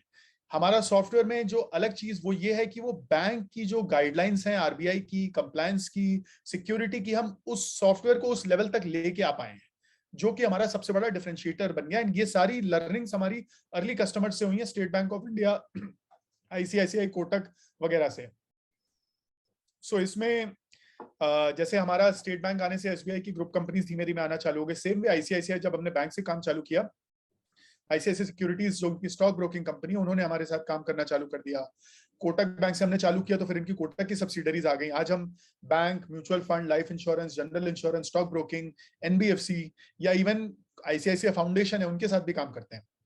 उनको सबसे बड़ा कॉन्फिडेंस ये रहता है कि बैंक ने इनको जितना रगड़ा है, अगर मैं वो वर्ड यूज कर सकता हूँ, उतना मतलब उस लेवल के ये होंगे, वरना बैंक इनके साथ काम नहीं करता। तो उनको बहुत कंफर्ट रहता है कि हम एक ऐसे पार्टनर के साथ काम कर रहे हैं जो कि एक ट्रस्ट वर्दी है और जो हमारी गाइडलाइन समझता है। दूसरा एक पहलू ये भी था कि एक बैंक में बड़ा प्रोजेक्ट ड्राइव करने में बहुत टाइम लगता है, 12 से 18 महीने। हमने कुछ हफ्तों में वो करके दिखाया था। तो बैंकों को और बड़ी कंपनीज को ऐसे पार्टनर, ऐसे सर्विस प्रोवाइडर चाहिए जो कि फटाफट लॉन्च कर दें, क्योंकि 18 महीने में पता चला बंदे का ट्रांसफर हो गया, तो फायदा क्या हुआ, उसने कुछ बजट एलोकेट करे, कुछ इनिशिएटिव लिया, कुछ करने का ट्राई किया। सो जो हमारी स्पीड है और जो हमारा बैंकिंग के हिसाब से हमारा एक्सपर्टीज बन गया था, वो हमारे डिफरेंशिएटर बन गए। एंड उस आज की तारीख में हम 100 से ज्यादा ऐसे ICICI group, Kotak group, state bank group, HDFC group, Aditya Birla group, Bajaj group, ये सारे बड़े नाम हैं। ग्रुप जब मतलब सारी companies, right, bank, insurance, mutual fund, हम सबके साथ काम करते हैं। आज इंडस्ट्री में कोई बंदा अपनी कंपनी छोड़ के दूसरे बैंक में जाता है तो पहले हमें बुलाता है। तो वो इतना हमारा रेपुटेशन मार्केट में बन गया है। हम छोटे प्लेयर हैं, बट हमारा ग्रोथ बहुत फास्ट हो रहा है इसी वजह से कि भाई हम हमारे कस्टमर्स के लिए अच्छा काम कर रहे हैं, वो खुश हैं और वो समझते हैं कि इस सर्विस प्रोवाइडर का एक्सपर्टीज किस अलग चीज में है। बहुत इंटरेस्टिंग है। और आप सभी लोग जो इस वक्त एमबीए प्लस की एक क्लास सुन रहे हैं ना, यहाँ पे नोट बनाइए, दिस इज इनक्रेडिबल। देखिए, जनरली हम लोग क्या करते हैं एज एंटरप्रेन्योर्स, हम लोग ना बहुत क्विकली अपने प्रोडक्ट में नई नई, मैं थोड़ा पीछे लेके जाता हूँ। अमन ने एक शब्द यूज किया कि हम लोग ताजमहल बिल्ड करना शुरू करते हैं, जबकि कस्टमर को शायद एक कमरा चाहिए, राइट, हो सकता है फैंसी कमरा चाहिए। तो भाई ताजमहल नहीं बिल्ड करना, आप सबसे पहले कमरे से शुरुआत करो, ईंटें रखना शुरू करो, सीमेंट लगाओ, और फिर कस्टमर के पास जाओ और कस्टमर से पूछो, साहब आपको यही चाहिए या कुछ और इसमें मॉडिफिकेशन चाहिए, ताकि आप अपना पैसा और अपना समय, और शायद मे बी इन्वेस्टर का पैसा या अपने परिवार का पैसा, आप सिर्फ ताजमहल बिल्ड करने में ना लगा दो, राइट। वही अमन ने भी किया। अगर आप लोग ध्यान से इस बात को सुने और डीपली इंट्रोस्पेक्ट करें, राइट, इस वक्त समझिए इस बात को, चाहे तो आप एमबीए प्लस की इस क्लास को पॉज कीजिए इस वक्त और समझिए डीपली कि अमन ने बहुत तसल्ली से, आराम से कस्टमर के साथ अपने प्रोडक्ट को बिल्ड किया। और फिर एक इंपॉर्टेंट काम हुआ, समझिए इस चीज को। हम आज के जमाने में हर बार हम अंग्रेजी में सुनते हैं ना, go big, build fast, break things, all of that. Aman ने क्या किया, ये एक बड़े बैंक के पास गए, बड़े बैंक के साथ इन्होंने डीपली उनके प्रोसेसेस को समझा, और फिर डीप प्रोसेसेस में जाकर हर एक की प्रॉब्लम्स को सॉल्व किया, और फिर धीरे धीरे और इनकी रेपुटेशन बिल्ड हुई। ऑफ कोर्स जैसे ही रेपुटेशन बिल्ड की, वैसे ही नया बिजनेस आना शुरू हो गया। आप सब लोग ये बात समझिए, आजकल ना बहुत सारे एंटरप्रेन्योर्स विड्थ यानी चौड़ाई बिल्ड करना शुरू कर देते हैं पहले ही, कि हम ये भी कर लें, वो भी कर लें, इस कस्टमर को भी सॉल्व कर दें, उस कस्टमर की भी प्रॉब्लम सॉल्व कर दें। आप डेप्थ नहीं बिल्ड करते, आप गहराई में नहीं जाते एक प्रॉब्लम की। अगर अमन भी गहराई में ना जाते ना, तो शायद बैंक के एक ही प्रोडक्ट में अटक के रह जाते, ये शायद पर्सनल लोन में ही रह जाते, ये कभी होम लोन या कार लोन या जनरल इंश्योरेंस या हेल्थ इंश्योरेंस या लाइफ इंश्योरेंस या अकाउंट ओपनिंग, ये शायद वहां तक पहुंच ही ना पाते। राइट? तो 47 करोड़ कस्टमर्स की जगह हो सकता है ये सिर्फ शायद 4 करोड़ कस्टमर्स को ही सर्व कर रहे होते हैं, जिसका कोई पॉइंट नहीं है। Right? So this is phenomenal Aman, I think fascinating learning that you've shared. तो अब आपकी कहानी ऑफ कोर्स और बड़ी, अब नाउ अब आप एक लार्ज कंपनी है, एक बड़ी कंपनी है, लेकिन आपकी इस कंपनी बिल्डिंग में मैं दो चीजों पे अब बात करना चाहता हूं। सबसे पहले टीम बिल्डिंग पे। देखिए, आई एम श्योर आपने जब ये कंपनी बिल्ड करनी शुरू की, पहले आप थे, आपके को फाउंडर अब ऑफ कोर्स हर्षिता हैं, लेकिन टीम कैसे बिल्ड की? What were the first employees? वो पहले एम्प्लॉइज कौन थे जो हायर हुए? उसके बाद धीरे धीरे ऑर्ग स्ट्रक्चर कैसा बना? और आज आपका लीडरशिप ऑर्ग स्ट्रक्चर कैसा है? एक तो प्लीज ये भी बताइएगा कि आज कितने एम्प्लॉइज हैं इन टोटल कॉग्नो एआई में? आज की तारीख में एटलीस्ट 150 लोग हैं, मुझे लगता है 160 165 के आसपास लोग होंगे। एंड हम लोग हायर भी कर रहे हैं एक्टिवली, तो ये नंबर बढ़ता ही जा रहा है। मतलब हम एक साल पहले इसके आधे लोग भी नहीं थे, प्रॉब्ली 60 65 थे। कोरोना वायरस जब हुआ था, मुझे याद है हम लोग 15 लोग थे मुश्किल से, मार्च 2020 की मैं बात कर रहा हूँ। Wow, fascinating. सो 15 लोगों से 160। This is fantastic. तो जब आप अर्ली स्टेज पे थे, जी। तब आपका ऑर्ग स्ट्रक्चर, यानी आपने किस प्रकार के लोगों को हायर किया उस समय? मतलब आपने ये सोचा कि यार एकदम मुझे सॉलिड किस्म के प्रोग्रामर चाहिए, या आपने ये सोचा नहीं नहीं मेरे को मैनेजर किस्म के लोग चाहिए, या आपने ये सोचा नहीं नहीं एकदम टॉप लीडर किस्म के लोग चाहिए? तो आपने अर्ली स्टेज पे किस प्रकार के लोगों को हायर किया पहले? जी, सो परितोष, देखिए, हमने कभी मार्केट से फंडिंग तो उठाई नहीं है। छोटे मोटे फंडिंग हमारे इन्वेस्टर्स या आईआईटी बॉम्बे के इंक्यूबेटर ने डाला था, उसकी बात अलग है। बट उसके उसके सिवाय हमने कोई मार्केट से पैसा कभी नहीं उठाया। तो हमेशा से हमारा सबसे बिलीव था कि कस्टमर का पैसा सबसे बेस्ट पैसा होता है। तो हम पैसे को लेके हमेशा काफी सतर्क रहे हैं कि कहाँ पे हम उसको खर्चा कर रहे हैं। तो हमने ऐसे लोग हायर करे हैं जो कि मतलब हमारे लेवल के कॉलेज के फ्रेशर्स हों, जो कि जिंदगी में भूखे हैं। जैसे हम कोई बड़ी कंपनी से बड़ा एग्जीक्यूटिव अफोर्ड ही नहीं कर सकते थे, जिसको हम लेके आए जो कि कुछ बहुत रॉकेट साइंस कर दे। कोई बड़ी माइक्रोसॉफ्ट से हमने किसी को ले लिया, हमने उसके बदले हमारे जैसे सिंपल साधारण भूखे लोग हायर करने का ट्राई करा था, जिनको अपने अपने करियर में कहीं आगे जाना है, कुछ बड़ा करना है। सो जो आपके कॉलेजेस हैं, जहाँ पे शुरुआत ऑब्वियसली इंजीनियर से ही होती है, क्योंकि मैं खुद जाके बेच रहा था और कुछ इंजीनियर्स लगे थे। सो जब मेरा को फाउंडर मुझे छोड़ के गया था, सोहम, उस टाइम पे मेरे पास एक इंजीनियर था फुल टाइम और एक इंटर्न था। That's it. जब हर्षिता ने ज्वाइन करा, उसके बाद हमने हमारे रोल्स डिवाइड करे। पहले सबसे पहला जो आपने जो वर्ड यूज करा, ऑर्ग स्ट्रक्चर, सबसे पहली स्ट्रक्चरिंग यही करी। मैंने हर्षिता से बोला कि यार तुम ऑफिस में बैठो, तुम जो प्रोजेक्ट मैं ला के दूंगा उसको उसको डिलीवरी कैसे करनी है उसको संभालो, और तुम्हें बाहर कहीं नहीं जाना है ऑफिस के, तुम यहीं पे लोगों से काम अपना एक दो लोग जो हमारे पास है उनसे करवाओ। मैं पूरे दिन ऑफिस के बाहर रहता था, कस्टमर ऑफिस में बैठा रहता था। आईसीआईसीआई बैंक में हम इतना टाइम स्पेंड करते थे कि जैसे उनके आप एंट्री करेंगे ऑफिस में, उनके लैपटॉप का सीरियल नंबर मांगते हैं, तो सिक्योरिटी गार्ड को मेरे लैपटॉप का सीरियल नंबर याद हो गया था। कैंटीन में उस टाइम यूपीआई नया नया आया था, तो कैंटीन में उनके सिर्फ यूपीआई पेमेंट एक्सेप्ट करते थे, कार्ड कैश बंद करा दिया था। अभी कभी कभी यूपीआई नया है तो डाउन चला जाता था, चलता नहीं था, तो वो कैंटीन वाला पहचानने लगा था, ठीक है सर आप कल पे कर देना, आप तो रोज आते हो। मेरा इतना आईसीआईसी ऑफिस में हम रहते थे हर समय। सो जब जब हमारा मतलब फिर जब मैं इतनी कस्टमर मीटिंग्स करने लग गया, तब हमने एक पहला सेल्स का बंदा हायर किया। सो वो बंदा जो है बायजूस में काम करता था, एंड वहां पे बायजूस के जो भी आपने चीजें सुनी होंगी उनके बारे में, तो उसने उस चक्कर में उसको छोड़ दिया कंपनी को। एंड मैंने उसका इंटरव्यू लिया काफी। अब मुझे इंटरव्यू लेना भी नहीं आता था, मैं खुद 21 साल का हूँ, मुझे पता ही नहीं कैसे हायर करते हैं। तो मैंने क्या किया कि उसको कुछ कस्टमर मीटिंग्स में ले गया। मैं कोटक सिक्योरिटीज और कोटक बैंक में मिलने गया था, उसको मीटिंग्स में ले गया। एंड पूरा दिन वो बंदा मेरे साथ मीटिंग में रहा, क्योंकि वो जॉब छोड़ चुका था, तो उसका नोटिस पीरियड वगैरह का पंगा नहीं था। और उसको कहीं किसी आईआईटी बॉम्बे का उसका दोस्त होगा जिसने कुछ तो मेरे बारे में तारीफ कर दी होगी, तो वो बंदा भी साथ मेरे चलने को तैयार हो गया। और वो मेरे से 2 साल छोटा ही था, तो वो भी 20 साल का ही था। तो हम दोनों लोग चले। एंड उस मीटिंग के बाद उसने मुझे क्वेश्चंस की लड़ी लगा दी कि आपने ये क्या किया, वो क्या किया। तो मुझे बहुत अच्छा लगा कि यार ये बंदा जो है काफी क्यूरियस है, और वहां पे मुझे काफी कॉन्फिडेंस आया। फिर मैं मेरे एक मेंटर के पास लेके गया, वो उससे मिले। फिर मेरे एक दोस्त की जो फ्रेंड है, उन्होंने आईआईएम कलकत्ता से एमबीए किया है, तो मुझे लगा कि सेल्स वाले शायद एमबीए ज्यादा जानते होंगे, एमबीए वाले सेल्स को, तो मैंने उनसे भी इसका इंटरव्यू करवा दिया कॉल पे।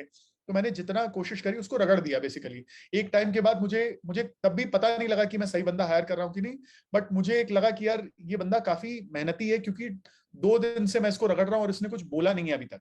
तो मैंने उसको हायर कर लिया। उसने बायजूस से कम सैलरी में आने को तैयार हो गया, ये बोल के कि भाई चलो एक अच्छी अपॉर्चुनिटी मिल रही है। आज वो बंदा हमारी सेल्स टीम पूरी लीड कर रहा है। सो हमने इस टाइप के हंग्री लोग हायर करें, और वो बराबर मेरे साथ मीटिंग्स में गया है। आप ये सोचिए कि वो बंदा भी इतना सही था, उसको भी इतना जुनून है कि मैं जैसे पवई में रहता हूँ, यहाँ से लोअर परेला में जाना है 20 किलोमीटर, हम स्कूटी में निकल देते थे कि भाई कैब के पैसे नहीं है, बहुत पैसा लग रहा है, लोकल वोकल में इतनी भीड़ होती है, सुबह के टाइम जा नहीं सकते, तो स्कूटी में निकल लेते थे हाईवे पे। और जाते टाइम मैं चला रहा हूँ, लौटते टाइम वो चला रहा है, कोट पहन के दोनों घूम रहे हैं, स्कूटी पार्क करके डिग्गी से कोट निकाल रहे हैं, हमारा इस तरह का चलता था। तो उसने पूरा सपोर्ट किया। तो मेरे ये मैं एक इंसान का एग्जांपल दे रहा हूँ, हमारे बाकी जैसे और भी लोग हैं। एक और हमने जो प्रोजेक्ट मैनेजमेंट के लिए हायर करते हैं कि भाई कस्टमर ने प्रोजेक्ट दे दिया, अब इसको डिलीवर करना है, लाइव करके जाना है। तो प्रोजेक्ट मैनेजमेंट का हमारा बंदा है, वो भी ऐसे ही था, वो उसने एज एन इंटर्न हमें ज्वाइन करा था।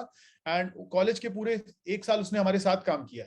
तो वो कॉलेज मतलब आता था ऑफिस 30 किलोमीटर स्कूटी चला के, फिर वहां से वो कांजूर मार्ग में, सॉरी घाटकोपर में उसका कॉलेज है, वहां जाता था, 1-2 घंटा क्लास अटेंड करके फिर ऑफिस आता था। तो उसने पूरी 1 साल इतनी लगन से काम किया है। कॉलेज में था वो, 4th ईयर में, जस्ट सोच सकते हैं आप। कस्टमर्स को पता भी नहीं है कि ये बंदा कॉलेज में इनका प्रोजेक्ट मैनेजमेंट संभाल रहा है। तो हमने इस टाइप के लोग हायर करे हैं। एक हमारा ऐसे ही इंजीनियरिंग का जो हेड है, वो हमारे यहाँ वो इंटर्न था जब मेरा को फाउंडर छोड़ के गया। मैंने आपको बताया ना, एक इंटर्न एक फुल टाइम एम्प्लॉय था, वो इंटर्न आज हमारी इंजीनियरिंग टीम लीड कर रहा है। इसी तरह जो हमारा कस्टमर सक्सेस का हेड है, तो मैं कॉलेज के 4th ईयर में एक छोटा सा कंटेंट राइटिंग का बिजनेस चलाता था, तो वो उस समय 2nd ईयर में था, तो वो मेरे साथ उस कंटेंट राइटिंग बिजनेस में इंटर्न था। तो आज वो कस्टमर सक्सेस लीड कर रहा है। तो हमने इसी टाइप के लोग हायर करें जो कि जिनको हम जानते हैं, जिनका कल्चर अलाइंड है, जो हमारी जर्नी से काफी इंस्पायर्ड हैं, जो कि मेहनती हैं, लग के काम करने के लिए तैयार हैं। ऑर्डर देने वाले लोग नहीं, जो कि खुद काम करके अपनी टीम को दिखा सकें कि देखो ऐसे करते हैं। सो हमने लीडर उस टाइप के हायर करे हैं। आज ये लोग अच्छे पैकेजेस पे हैं। एक्सोटल एक्विजिशन के बाद इनको सारे एम्प्लॉय बेनिफिट्स भी मिल गए हैं। मैं पूरी जी जान लगा रहा हूं कि मैं कैसे इन लोगों का करियर बनाने में इनको हेल्प करूं। एंड मेरी को फाउंडर हर्षिता, उसका भी सिटी बैंक में एक अच्छा जॉब था, उसने वो जॉब छोड़ा, रिस्क लिया, बिना सैलरी के मेरे साथ 3-4 महीना काम किया। सो बताया ना, उस टाइप के लोग जिनको जुनून है कुछ बड़ा करने का, हमने इस टाइप के लोग फिनोमिनल, हायर करे। जी फिनोमिनल, मजा आ गया। आई थिंक जो आंसर मुझे आपसे चाहिए था आपने एग्जैक्टली वही आंसर दिया है।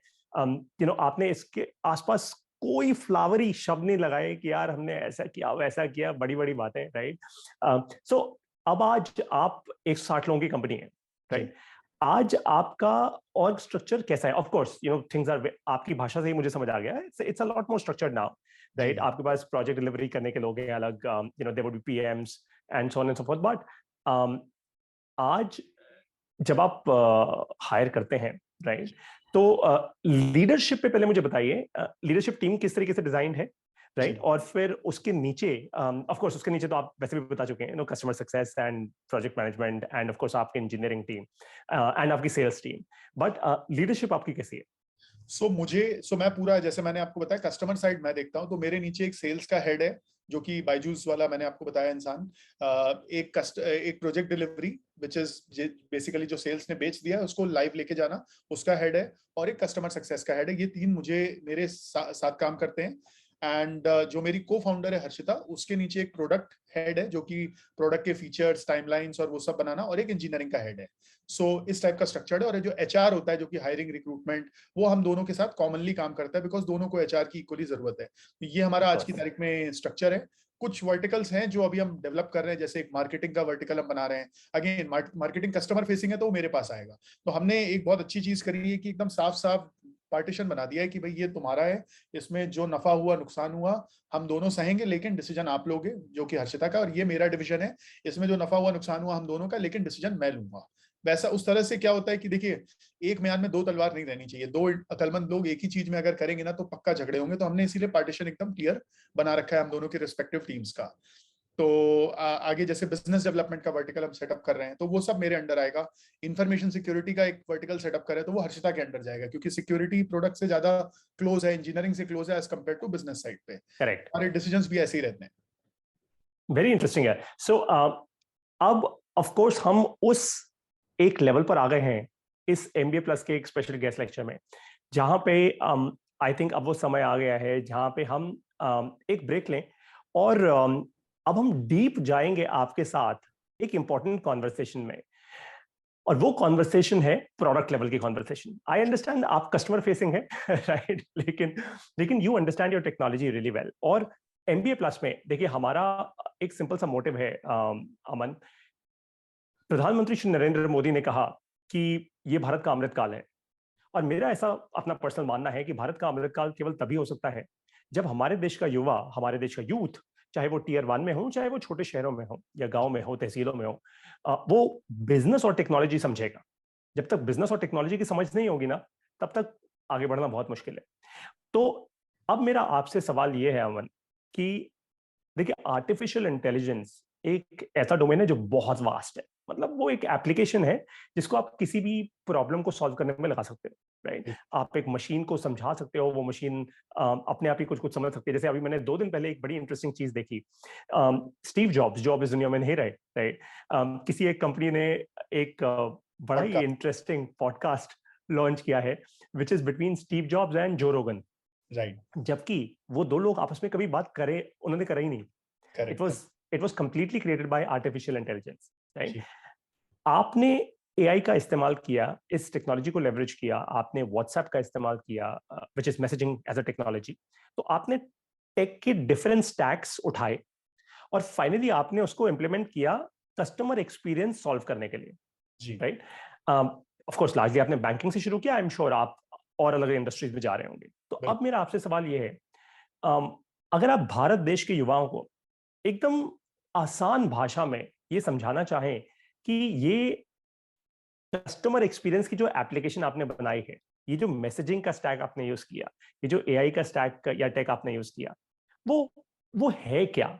अगर उसमें कोई शुरुआत करना चाहे तो कैसे करे? आप तो बहुत एक कॉम्प्लेक्स, एक ग्रैंड स्केल पे आ चुके हैं, लेकिन अगर कोई शुरुआत करना चाहे तो कहां से करे? ये होता क्या है?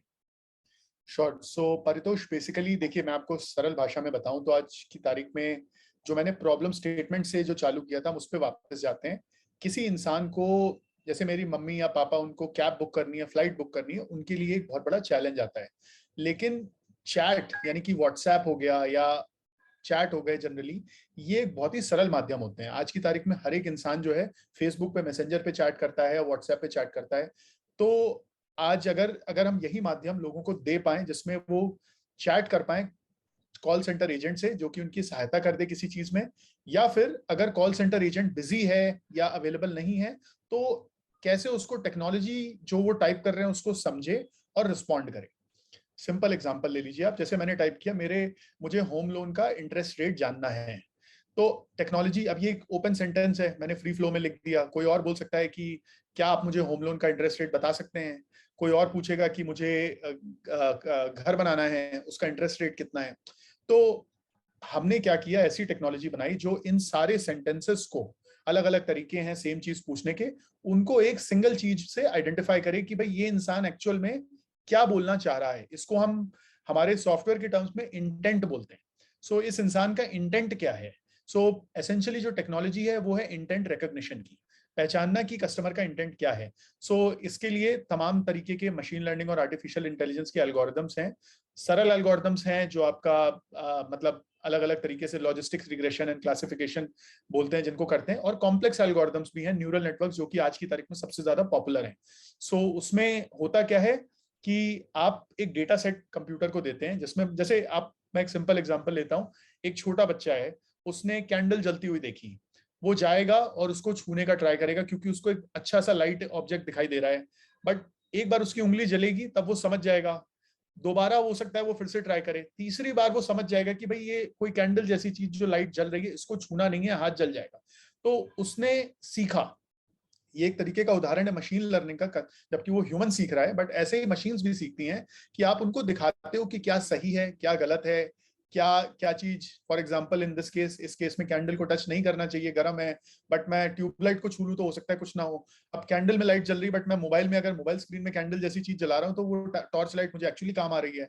सो वो सही और गलत की सीख जो है बच्चे को एग्जाम्पल से होती है। सेम एग्जाम्पल्स हम मशीन को दिखाते हैं कि देखिए, जब इंसान ये बोल रहा हो मेरा होम लोन का इंटरेस्ट रेट कितना है, तो उसका ये मतलब है। मेरा कार लोन का इंटरेस्ट रेट कितना है, तो ये सेम सेंटेंसेस सिमिलर है, लेकिन ये कार लोन की बात कर रहा है, होम लोन की बात नहीं कर रहा है। इस टाइप के डेटा सेट हम बनाते हैं। तो हमने शुरू में ये डेटा सेट खुद से काफी बनाए हैं, हमने इंटर्न्स हायर करके उनसे बनवाए हैं। बट आज की तारीख में क्या है, तमाम बैंक्स हमारे साथ काम कर रहे हैं और हमारे पास बहुत सारा करोड़ों ऐसे मैसेजेस का डेटा ऑलरेडी आता है। तो इससे हमने एक टेक्नोलॉजी बना ली है जो कि इस कस्टमर की जो क्वेश्चन पूछ रहा है, सवाल पूछ रहे हैं, उसको समझ सकती है और उसके हिसाब से रिप्लाई दे सकती है कि भाई होम लोन का इंटरेस्ट रेट 8% है, 8% है।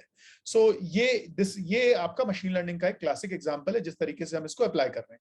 इसके अलावा हमारे प्रोडक्ट में और भी तरीके हैं, जैसे आपको उदाहरण दे रहा हूं कि अब आपको, जैसे मैं लेट्स से आपका कोई और बैंक है, एबीसी बैंक, कोई नया बैंक ले लेते हैं। अब ये बैंक आके बोलता है कि अमन आप हमारा सॉफ्टवेयर, अपना सॉफ्टवेयर हमारे लिए भी इंप्लीमेंट करिए। तो सबसे पहला सवाल आता है कि भाई इनके क्वेश्चन आंसर क्या है, इनके कौन से प्रोडक्ट्स हैं, होम लोन के, कार लोन के, हो सकता है ये एनआरआई बैंकिंग भी कर रहे हो। तो अब इसके क्वेश्चन आंसर कहाँ पे होते हैं? तो हमने देखा कि इनकी वेबसाइट पे सारे एफएक्यू करके एक सेक्शन होता है जिसमें सारे क्वेश्चन आंसर पड़े। तो हमने एक ऐसी टेक्नोलॉजी बनाई जो वेबसाइट से सारे क्वेश्चन आंसर निकाल लेगी एक ही बार में और एक एक्सेल शीट में उसको आपको प्रोवाइड कर देगी, question answer question answer question answer. तो ये एक तरीके की, दूसरी तरीके की आर्टिफिशियल इंटेलिजेंस कह लीजिए आप इसको। सो अलग अलग एप्लीकेशंस हैं, बट जो मैंने आपको समझाया इंटेंट रिकॉग्निशन वाला, वो सबसे कोर एप्लीकेशन है हमारी टेक्नोलॉजी का। अब इसमें बहुत सारी चीजें आप कर सकते हैं। आप वॉइस में कुछ बोल रहे हैं तो फिर वो आवाज जो आपने बोली है कि भाई मुझे होम लोन का इंटरेस्ट रेट जानना है, उसको आप शब्दों में कैसे ट्रांसलेट करें, कन्वर्ट करें। फिर क्योंकि ये शब्दों को टेक्नोलॉजी ऑलरेडी समझ सकती है। फिर इसमें चैलेंज क्या आता है कि भाई इंग्लिश हो गया, अब हिंदी में कैसे करें? अपने देश में कितनी, आई थिंक 22 तो शायद ऑफिशियल भाषाएं जो रिकॉग्नाइज्ड हैं, और उसके जी अलावा कितनी ही भाषाएं जो कि रिकॉग्नाइज नहीं है। एसबीआई जनरल इंश्योरेंस ले लीजिए, हमने 12 भाषाओं में उनके लिए प्रोडक्ट लॉन्च करा है। कोटक सिक्योरिटीज के लिए कुछ आई थिंक 15 से ज्यादा भाषाओं में लॉन्च करा है। हमारे कस्टमर जो हैं मिडिल ईस्ट में जो अरबिक में बात करते हैं, नाइजीरिया में हमारे पास कस्टमर्स हैं। तो अलग अलग भाषाओं के लिए इन डेटा अवेलेबल कराना, ट्रेन करना, एक्सपर्टीज बनाना, वो हमने डेवलप किया है। उसके अलावा जो आपका दूसरा सवाल था कि आज कोई और इंसान कैसे सीख सकता है इस चीज को, तो देखिए टिपिकल जो पाथ होता है आज की कंप्यूटर साइंस में, एक अच्छी चीज आज की तारीख में क्या हो गई है कि आप कोई भी सीख सकता है टेक्नोलॉजी और प्रोग्रामिंग। मेरी जो बिजनेस पार्टनर है उसने जो अपना बीटेक किया है वो bio sciences and bio engineering में किया है। कंप्यूटर साइंस से कोई लेना देना नहीं है बायो साइंसेज का, लेकिन पार्ट टाइम अपने कॉलेज के साथ उसने टाइम स्पेंड करके प्रोग्रामिंग सीखी है। गूगल पे आप सर्च करेंगे तो तमाम तरह के ट्यूटोरियल्स हैं, लेक्चर वीडियोस हैं, जैसे आप बिजनेस सिखा रहे हैं इस कोर्स के द्वारा, उस तरह के कोर्सेज हैं जो प्रोग्रामिंग सिखाते हैं, मशीन लर्निंग सिखाते हैं, आर्टिफिशियल इंटेलिजेंस सिखाते हैं। सही लगन से अगर इंसान काम करे, मेहनत करे, अपना दिन के 2 घंटे 3 घंटे जो बच रहे हैं जो काम कर रहे हैं उसके अलावा, तो टाइम स्पेंड करके बहुत अच्छे से सीखा जा सकता है। आज मैं भले ही कंप्यूटर साइंस का हूं, मैं बिजनेस साइड देख रहा हूं और मेरी को फाउंडर बायो साइंस की हैं, वो प्रोडक्ट और इंजीनियरिंग जो कि कोर चीजें हैं जो कि उसने नहीं किया है वो देख रही है। तो इंसान अगर सीखना चाहे तो कुछ भी सीख सकता है। ऑनलाइन इंटरनेट पे तमाम ट्यूटोरियल है। मैं कोई स्पेसिफिक ट्यूटोरियल रेफर नहीं करना चाहूंगा क्योंकि किसी ट्यूटोरियल में कुछ अच्छा है, किसी में कुछ बुरा है वगैरह।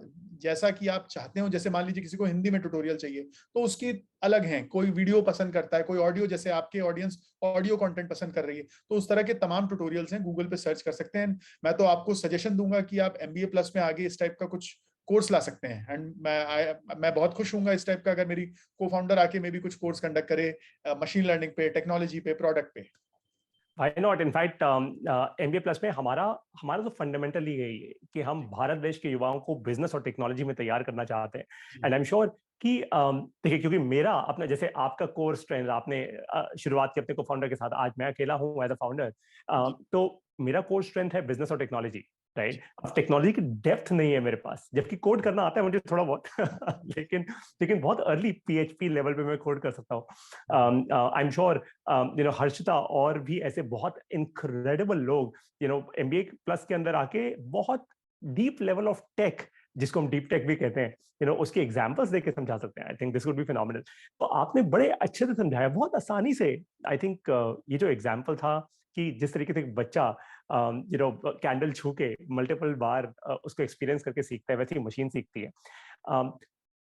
लार्जली आपने हमारे सारे सवालों के जवाब दे दिए हैं, and I think this has been a phenomenal guest lecture. लेकिन मेरा एक इंपॉर्टेंट सवाल जी अब जरूरी है आपसे।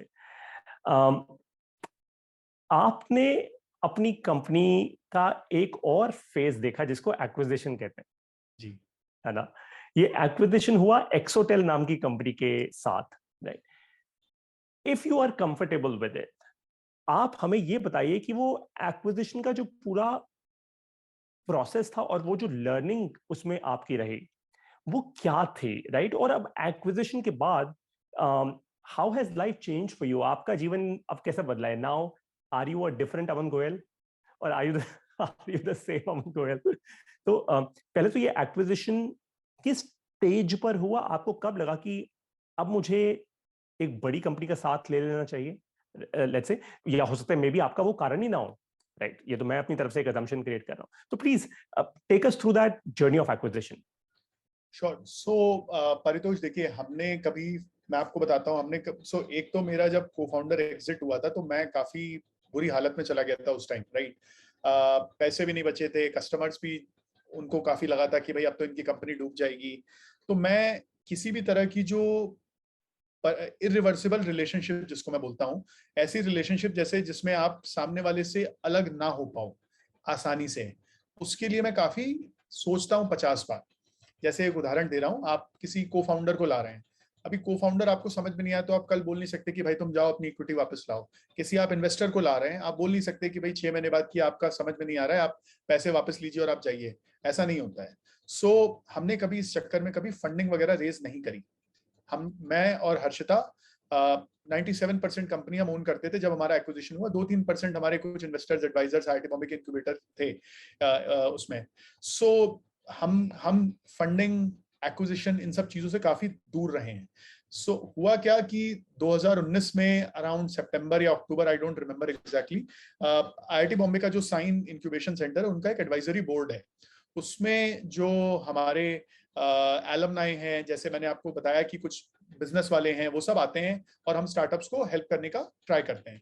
उस मीटिंग में मैं भी गया था एंड मैं अभय पांडे जी से मिला, जो कि A91 पार्टनर्स करके एक बड़ा रेप्यूटेड वेंचर कैपिटल फंड है, उसमें पार्टनर है। अभय जी जो हैं आईआईटी बॉम्बे कंप्यूटर साइंस की ही एलमनाई हैं। उनसे मिलके काफी मुझे अच्छा लगा कि भाई हमारे एलमनाई आज बड़ा काम कर रहे हैं, तमाम स्टार्टअप्स में फंडिंग डाल रहे हैं। एंड मैं उनके ऑफिस में भी उनसे मिलके आया। ऑब्वियस सी बात है कि हमें फंडिंग उठानी नहीं थी तो मैं उस पर्सपेक्टिव से नहीं मिला, बट मेरा थॉट था कि एक अच्छे इंसान से हमेशा नेटवर्किंग बना के रखनी चाहिए। उन्होंने अपने एक पार्टनर कौशिक हैं, उनसे हमें कनेक्ट करा दिया, जो कि हमारी जिस जिस एरिया में हम काम करते हैं उसी एरिया में इन्वेस्टमेंट भी करते थे। तो कौशिक से मेरी अच्छी जान पहचान हुई, दोस्ती हुई। 1 घंटे का हमारा कॉन्वर्सेशन चला। फिर ऑब्वियस सी बात है, हमें फंडिंग उठानी नहीं थी तो हम फिर बाद में कंटिन्यू टच में नहीं रहे। लेकिन 1 साल बाद कौशिक ने दोबारा मुझे मेल डाला कि भाई आपका कैसा चल रहा है, हम 1 साल पहले मिले थे, अब आप क्या कर रहे हो बिजनेस में। उस टाइम कोरोना वायरस हो चुका था। ये मैं आपको सितंबर 2020 की बात बता रहा हूँ। कोरोना के बाद देखिए, कोरोना में तमाम बिजनेस काफी नुकसान हुआ उनका, काफी लोगों का। बट भगवान की कृपा से हमारे बिजनेस में बहुत फायदा हुआ, क्योंकि हमारे बिजनेस में क्या हुआ कि सारे बैंकों को अब सडनली रिमोट वर्क के चलते सॉफ्टवेयर की जरूरत पड़ी। ब्रांचेस में कस्टमर जाना नहीं चाह रहा है, तो फिर आपके चैटबॉट जैसे सोल्यूशन ज्यादा इंपॉर्टेंट हो गए। अब मेरे पापा जैसा इंसान जो कि ब्रांच जाके आरटीजीएस कर रहा है, एफडी बुक कर रहा है, वो ब्रांच नहीं जा सकता, मैं जाने नहीं दूंगा उनको। और या वो खुद भी नहीं जाना चाहेंगे, तो अब उनके लिए व्हाट्सएप, चैटबॉट्स, इनमें कस्टमर सर्विस ज्यादा इंपॉर्टेंट हो गई। तो हमारा बिजनेस बहुत अच्छे से टुक ऑफ उस समय बढ़ना चालू हो गया। तो कौशिक को मैंने इस बारे में बताया कि भाई अच्छा चल रहा है काफी। तो उस टाइम पे वो लोग एक्सोटल में फंडिंग के कॉन्वर्सेशन उनके ऑलरेडी चालू थे। मुझे ये चीज ऑब्वियसली वो नहीं बता सकते जब तक पब्लिक अनाउंसमेंट नहीं हो रहा है। तो उन्होंने मुझे एक्सोटल के फाउंडर से कनेक्ट कराया। उस टाइम एक्सोटल की एक कॉम्पिटिटर कंपनी है, उनसे हमारी बात चल रही थी एक्विजिशन के लिए। वो लोग भी कहीं कहीं से आए थे हमारे पास। वो हमारे चैनल पार्टनर थे, मतलब वो हमारा सॉफ्टवेयर बेचते थे उनके कस्टमर को। तो उन्होंने, मतलब 6 महीने से हम एक दूसरे को जानते, तो उन्होंने कॉन्वर्सेशन इनिशिएट किया कि हम आपको खरीद क्यों ना लें। तो 2 महीना इस डिस्कशन हुए एंड फिर काफी वो डिस्कशन अच्छे नहीं गए थे। उन्होंने हमें उतना अच्छा ऑफर नहीं दिया, और मतलब उम्मीद से कहीं नीचे का ऑफर दिया। आप 100 रुपए की बात कर रहे हो और आपसे 10 रुपए की बात करी जा रही है। तो हमारे लिए काफी डिसअपॉइंटिंग था, और हमें लगा कि यार हमें बच्चा समझ के चराया जा रहा है। तो जब एक्सोटल से हमारा इंट्रोडक्शन हुआ, हमने फाउंडर वगैरह से उनके बात करी, शिवकू करके एक्सोटल के हमारे फाउंडर हैं, उनसे बात करी। अच्छे इंसान लगे वो, बट मुझे लगा कि यार फिर से सेम चीज रिपीट होगी, इनके कॉम्पिटिटर ने हमारा टाइम वेस्ट किया है। मैं अपने धंधे पे फोकस करता हूँ, वो ज्यादा मेरे लिए फायदेमंद है, कस्टमर पे फोकस करता हूँ। तो तमाम बातें हुई कि भाई शिवकू हमारी कंपनी में पैसा इन्वेस्ट कर दें, एक्सोटल इन्वेस्ट कर दे, हमें एक्वायर कर दे। बट फिर ये जो कॉम्पिटिशन के साथ हुआ, हमने बात ही खत्म कर दी। उसके बाद कोविड की सेकेंड वेव हुई। सेकेंड वेव में पहली बार हमारा बिजनेस थोड़ा नेगेटिव इंपैक्ट हुआ, क्योंकि पहली वेव में क्या हुआ कि कस्टमर जो है अपने एंटरप्राइजेस, बड़ी बैंक्स, ये घर से काम करने लग गए और इनको कुछ कुछ करना था। सेकेंड वेव में एक्चुअली इंडिया में काफी नुकसान हुआ, लोगों की जान चली गई। एंड उस टाइम हमारे कस्टमर्स भी अवेलेबल नहीं थे, सबके घर में कोई ना कोई बीमार है। और हमारे सारे बैंक्स मुंबई में तो आपको पता है कोरोना मुंबई दिल्ली में सबसे ज्यादा फैला था सेकेंड वेव में। तो 1-2 महीना काफी मेरे लिए भी डिप्रेसिंग रहा था फ्रैंकली, क्योंकि धंधा हमारा काफी धीमा हो गया था business.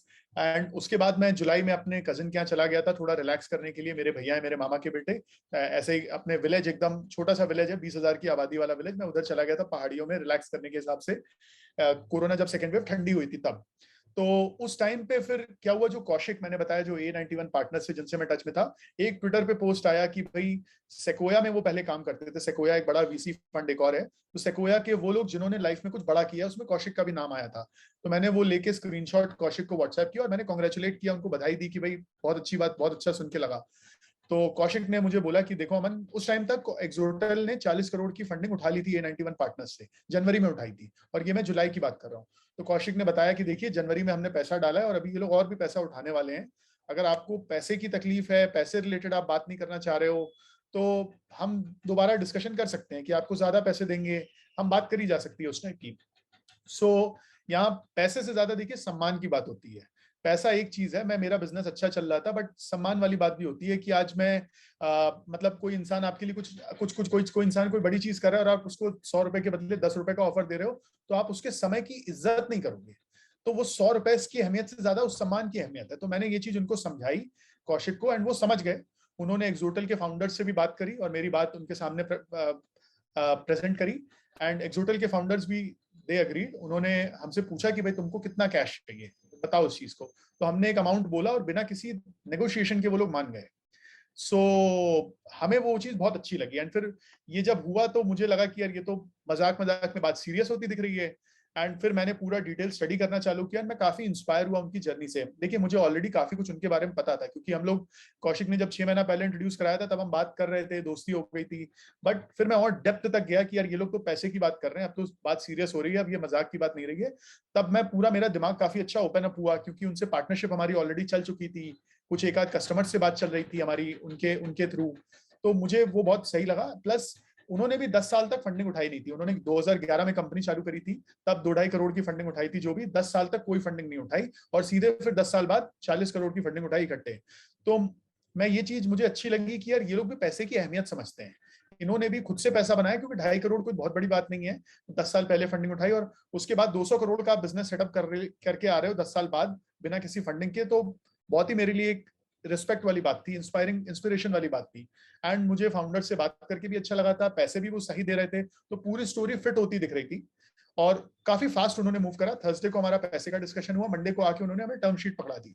Term sheet is like कि लीजिए आप, इसमें ये आपका ऑफर है, आपने जो बोला था हम दे रहे हैं, और इसके अलावा हम आपको, मतलब मान लीजिए 100 रुपए में आपने कुछ इतना कैश मांगा, तो जो 100 माइनस जो कैश है उतने के हम आपको शेयर भी दे रहे हैं।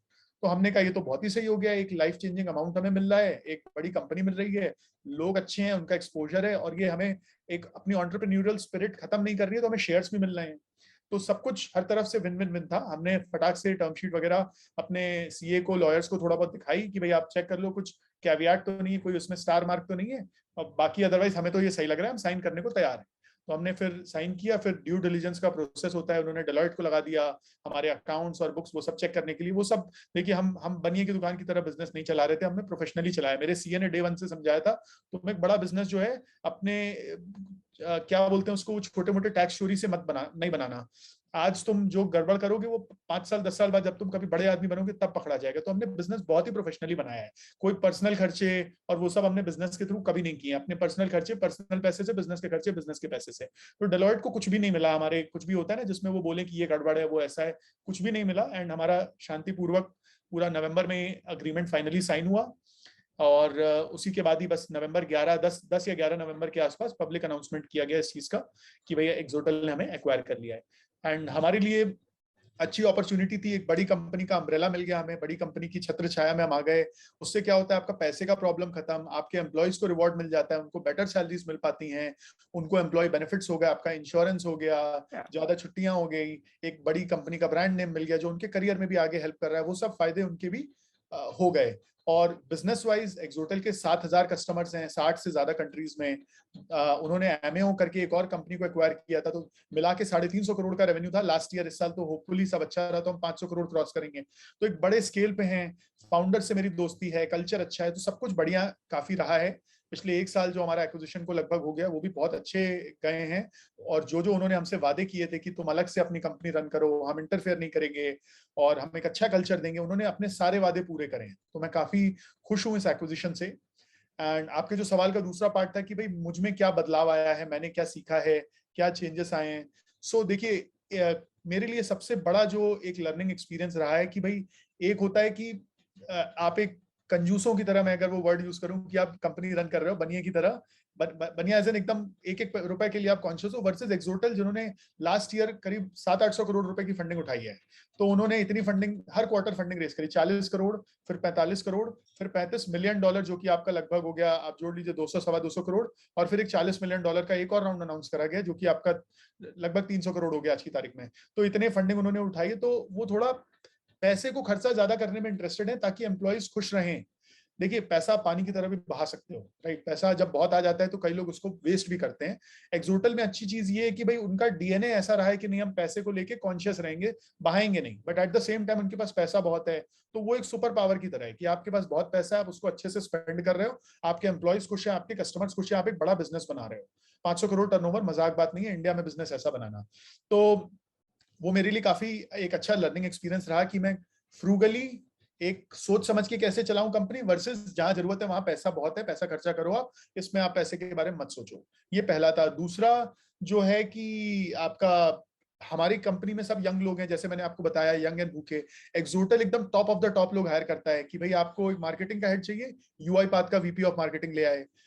रिक्रूटमेंट का हेड चाहिए, फ्रेशवर्क्स का डायरेक्टर ऑफ रिक्रूटमेंट ले आए। पार्टनरशिप का हेड चाहिए, आईबीएम का कंट्री हेड उठा लाए। तो उस टाइप से उन्होंने टैलेंट बहुत अच्छे से हायरिंग करी है। अब इसमें दो चीज मेरे लिए सीखने को है। पहला, इस लेवल के लोगों को लाएं कैसे, राइट? आज मेरे लिए भी सोचने वाली चीज है कि भाई ठीक है, जब चालू करी तब आप यंग लोगों को ला रहे हो, काम करा रहे हो, बट आप नेक्स्ट फेज में 100 करोड़ रेवेन्यू, 200 करोड़ रेवेन्यू तक लेके जाना है, तो कैसे इस टाइप के टैलेंट को लेके आए, नंबर वन। नंबर टू, ये लोग मुझसे 20-20 साल बड़े हैं, इनके साथ काम कैसे करें। भाई आज मैं यंग हूं, या जब मेरा लास्ट ईयर एक्विजिशन हुआ, मेरी शादी भी नहीं हुई थी, तो मुझे रात को 2 बजे भी आप जगा लो, बट वो इंसान जिसके बच्चे हैं, अगले दिन स्कूल जाना है, फैमिली है, उनसे आप ये एक्सपेक्टेशन गलत होगा।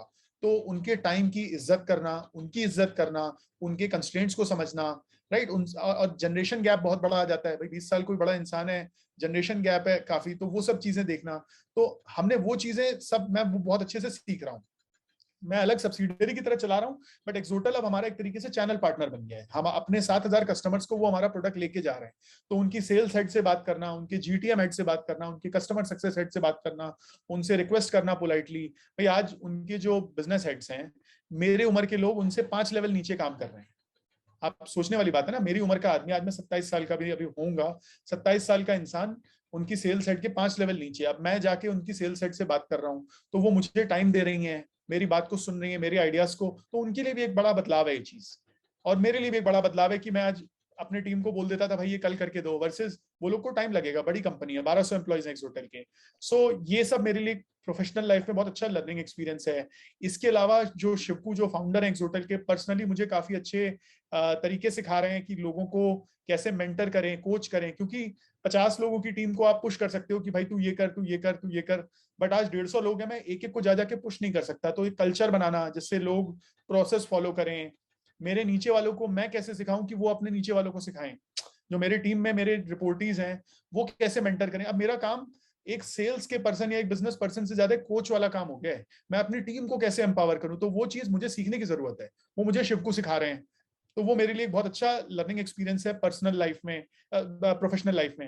एंड पर्सनल लाइफ, जो मैंने वर्ड यूज करा, पर्सनल लाइफ में एक अच्छी चीज क्या हुई है कि आज मुझे जिंदगी में पैसे की कोई तकलीफ नहीं है, एक अच्छा अमाउंट मिल गया, और मुझे बिल्कुल सोचना नहीं पड़ रहा। मैंने पवई में, हीरन नंदानी में एक अच्छा सा घर ले लिया है। मेरे माँ बाप कानपुर से मेरे शिफ्ट हो गए मेरे साथ मुंबई में। उनकी हेल्थ का मैं ध्यान रख पा रहा हूँ, उनको जो भी उनके सपने हैं, जो एक माँ बाप चाहते हैं, एक मिडिल क्लास फैमिली कितने सपने पूरे नहीं कर पाती है, तो वो आज मैं यंग एज पे अपने माँ बाप को दे पा रहा हूँ। तो मुझे वो एक बहुत अच्छी चीज लग रही है। क्योंकि मैंने, आप सोचिए ना, मैं यूएस का जॉब छोड़ के आ रहा हूँ इसलिए कि मैं होम सिक हूँ, अपने माँ बाप के साथ रहना चाहता हूँ।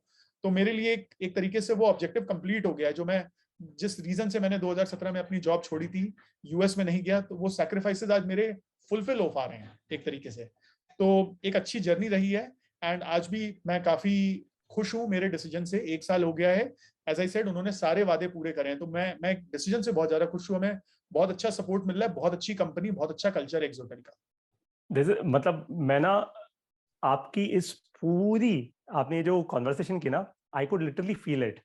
मैं इसको फील कर पाया, स्पेशली इसलिए भी क्योंकि ऑफ कोर्स मैं एक एंटरप्रेन्योर हूं, लेकिन मोर देन दैट एक्विजिशन के टाइम ना कई बार क्या होता है कि बहुत सारे लोगों का एक्सपीरियंस अच्छा नहीं होता, क्योंकि वादे करना वर्सेस वादों को पूरा करना, ये तो बहुत अलग अलग चीजें हैं। और जी। भारत देश में तो बहुत ही अलग चीजें हैं, हमारे यहाँ बोलने वाले बहुत हैं Correct. कि ऐसा हो जाएगा। बट आई आई थिंक मैं आपके लिए बहुत खुश हूँ, स्पेशली मैं आपके एम्प्लॉयज के लिए बहुत खुश हूँ। और एक एक इंपॉर्टेंट चीज आपको बोलना चाहता हूँ अमन, आप जो मेच्योरिटी और डेप्थ आप बिल्ड कर पा रहे हो अपने अंदर, from N operator, let's say a doer, a seller, a builder, to now अब आप एक कोच के लेवल पे पहुंच रहे हो। ऑफ कोर्स ये बिल्कुल, हम मैथ्स में वो जो पढ़ते हैं ना कि एपीजीपी, सो ये बिल्कुल ठीक प्रोग्रेशन है। इनफैक्ट आज अगर मुझे भी देखा जाए तो I am not yet a coach, I work with large, very very large teams, but not really a coach, क्योंकि मुझे शायद उसमें इंटरेस्ट ही नहीं है, राइट। मुझे मुझे बिल्ड करने में इंटरेस्ट है। और बहुत कम लोग अपने जीवन में अपने आप को बहुत डीपली समझ पाते हैं। मुझे बहुत खुशी है इस बात की कि आप एक वो लीडर हैं जो अपने आप को समझ पाए और समझते जा रहे हैं। और Shivko, I have never met him, I would love to meet him though, but thanks to Shivko that he is mentoring you to to to be that person, क्योंकि उसके कारण शिवको के 1200 एम्प्लॉइज, आपके 150 एम्प्लॉइज एंड आपके कस्टमर्स, ना जाने कितने सारे हजारों जिंदगियों को आप लोग टच करेंगे। एंड आज एमबीए प्लस में जितने ऑनेस्टी के साथ आपने इस गेस्ट लेक्चर में अपनी इस जर्नी को, बहुत सारे गेस्ट लेक्चर्स में ना लोग सिर्फ जर्नी शेयर करते हैं जो बहुत ज्ञान से भरी होती है, लेकिन आप you literally went deep inside. आपने एक एक पॉइंट को ना खुल के बताया है कि यार ऐसा हुआ, ऐसा हुआ, ऐसा हुआ। आई एम श्योर एमबीए प्लस के आज तो बहुत कम लर्नर्स हैं, लेकिन आने वाले समय में हजारों लाखों भारतीय, इनफैक्ट मेरा अपना ऐसा सपना है कि धरती से जाने से पहले, I don't know when I go from this planet, but पैसे की कमी के कारण हमारे देश में कोई भी युवा जो पढ़ना चाहता है, जो बिजनेस और टेक्नोलॉजी समझना चाहता है, जिसमें दम है, आपने कहा ना वो भूख है, अंदर आ गए, वो भूख है, लेकिन पैसे की कमी के कारण अपनी पढ़ाई ना छोड़ दे। और वो मैं इसलिए कह रहा हूं क्योंकि देखिए, जब मैं आया इस दुनिया में तब मेरे पिताजी शायद ही कुछ कमाते थे। उन्होंने हिंदी पढ़ाई है 35 साल एक सरकारी स्कूल में। और मैं समझता हूँ कि पैसे की कमी के कारण अपने आप को रोक देना, ये ये मैंने भी किया है, और मैंने बहुत सालों तक किया। इनफैक्ट मुझे पर्सनली बहुत समय लगा बड़े ब्रेक थ्रूज क्रिएट करने में, राइट। मुझे पर्सनली, मैंने, आपने रगड़ा शब्द यूज किया है, मैंने बिल्कुल जूते घिसवाए हैं एकदम। मैं एक बड़ी सॉफ्टवेयर इंजीनियरिंग फर्म में काम किया करता, जहां से मैंने अपना करियर शुरू किया था बैंगलोर में। फिर दिल्ली आया, ये सोच के, ये सपना लेके कि अपना काम चालू करूंगा। फिर ये बात समझ आई कि अपना काम चालू करने के लिए ना सेल्स करनी आनी चाहिए। और मैंने अपने जीवन का सबसे टफेस्ट डिसीजन लिया था जब मैंने सब कुछ छोड़ छाड़ के कोटक लाइफ इंश्योरेंस ज्वाइन की। मेरा उस समय एक रोल था, मैं सुबह सुबह ब्रांच में जाता था, लैपटॉप उठाता था, और मेरा ब्रांच मैनेजर कहता था, पारितोष पूरे दिल्ली एनसीआर तेरे लिए ओपन है, कोल्ड कॉलिंग करो, इंश्योरेंस का चेक लेकर आओ। वहां पे मुझे समझ आया कि कैसे आप किसी के साथ धोखा नहीं कर सकते। मैं किसी को भी जबरदस्ती योले प्लान नहीं बेच के आता था, जब मुझे पता था कि यार इंसान वो 60 साल का है, राइट। उसके लिए ये प्रोडक्ट है ही नहीं। करेक्ट। वहां से एथिक और ऑनेस्टी बिल्ड शुरू हुई। और फाइनली आज मुझे लगता है बहुत डीपली कि आपने जो ऑनेस्टी के साथ शेयर किया है आज एमबीए प्लस की इस पूरे गेस्ट लेक्चर में, भारत के लिए ये एक हिस्टोरिक डेटा पॉइंट होगा, एक हिस्टोरिक एंकर पॉइंट होगा आज की date. I am very sure, because देखिए, आप और मैं जो भी बिल्ड करेंगे अपनी लाइफ में, और जब तक हम यहाँ पे रहेंगे, डिजिटल कंटेंट ये रहेगा, this will remain for a large part of the world, and ना जाने कितने सारे लोग ये देखेंगे। और आने वाले समय में आई एम श्योर मेहनत करके और आप सब लोगों के सपोर्ट से मैं एमबीए प्लस को और भी, आज हम आज हम ये प्रोग्राम देते हैं भारत देश में पूरी लाइफ टाइम के लिए केवल 15,000 रुपए में। लेकिन मेरा एक अपना ऐसा सपना है कि मैं वो दिन देख पाऊं जब जब जब केवल 11 रुपए में भी मैं ये एजुकेशन दे पाऊं किसी को भी। और और मैं जाना चाहता हूँ वहां पे। मैं इस धरती से जाने से पहले वहां तक जाना चाहता हूँ, and I am sure I will reach there. It is tough but क्योंकि मेरा भी परिवार है, मुझे भी मन है कि मैं मैं वेल्थ अनलॉक कर पाऊँ, ना केवल अपने लिए, लेकिन जैसे धीरू भाई अंबानी ने किया वैसे ही आईपीओ लाकर और पूरे भारत देश के लिए वेल्थ बिल्ड करके, एंड आई एम होपिंग कि आप जैसे लोगों के साथ और शिवकू जैसे लोगों के साथ और बहुत सारे और अमेजिंग भारतीयों के साथ मिलकर हम MBA प्लस को वहां तक लेकर जा पाएंगे। ऑन दैट नोट, अमन, आपका बहुत बहुत धन्यवाद। I am deeply thankful to you, and I wish you, your family, everyone at Cogno AI and Exotel infinite energy, deepest of the good health and success. And I sincerely hope कि आपका जीवन, especially I know you're fairly young, but your life turns out to be incredibly great and insanely great in terms that आपका personal और professional impact Bharat देश के अमृतकाल के लिए लाखों लोगों तक पहुंचे, एंड बहुत सारे लोगों की जीवन सुधरे आपके कारण। Thank you so much, Paritosh.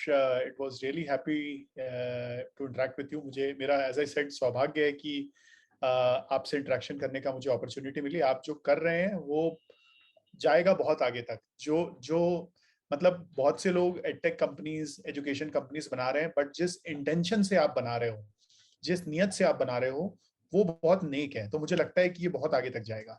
And मेरी तरफ से आपको बहुत बहुत ऑल द बेस्ट। आप लगे रहिए इसमें, एंड मेरी तरफ से कुछ भी सहायता चाहिए प्लीज आप डेफिनेटली बताइएगा। मैं दोबारा आना डेफिनेटली चाहूंगा इस एजुकेशन में। Absolutely, absolutely. Once again thank you so much, and of course हम दिवाली से कुछ दिन दूर हैं, तो आपको, आपके पूरे परिवार को और सभी को आपकी कंपनी में वेरी वेरी हैप्पी दिवाली। शुभ दीपावली आपको भी।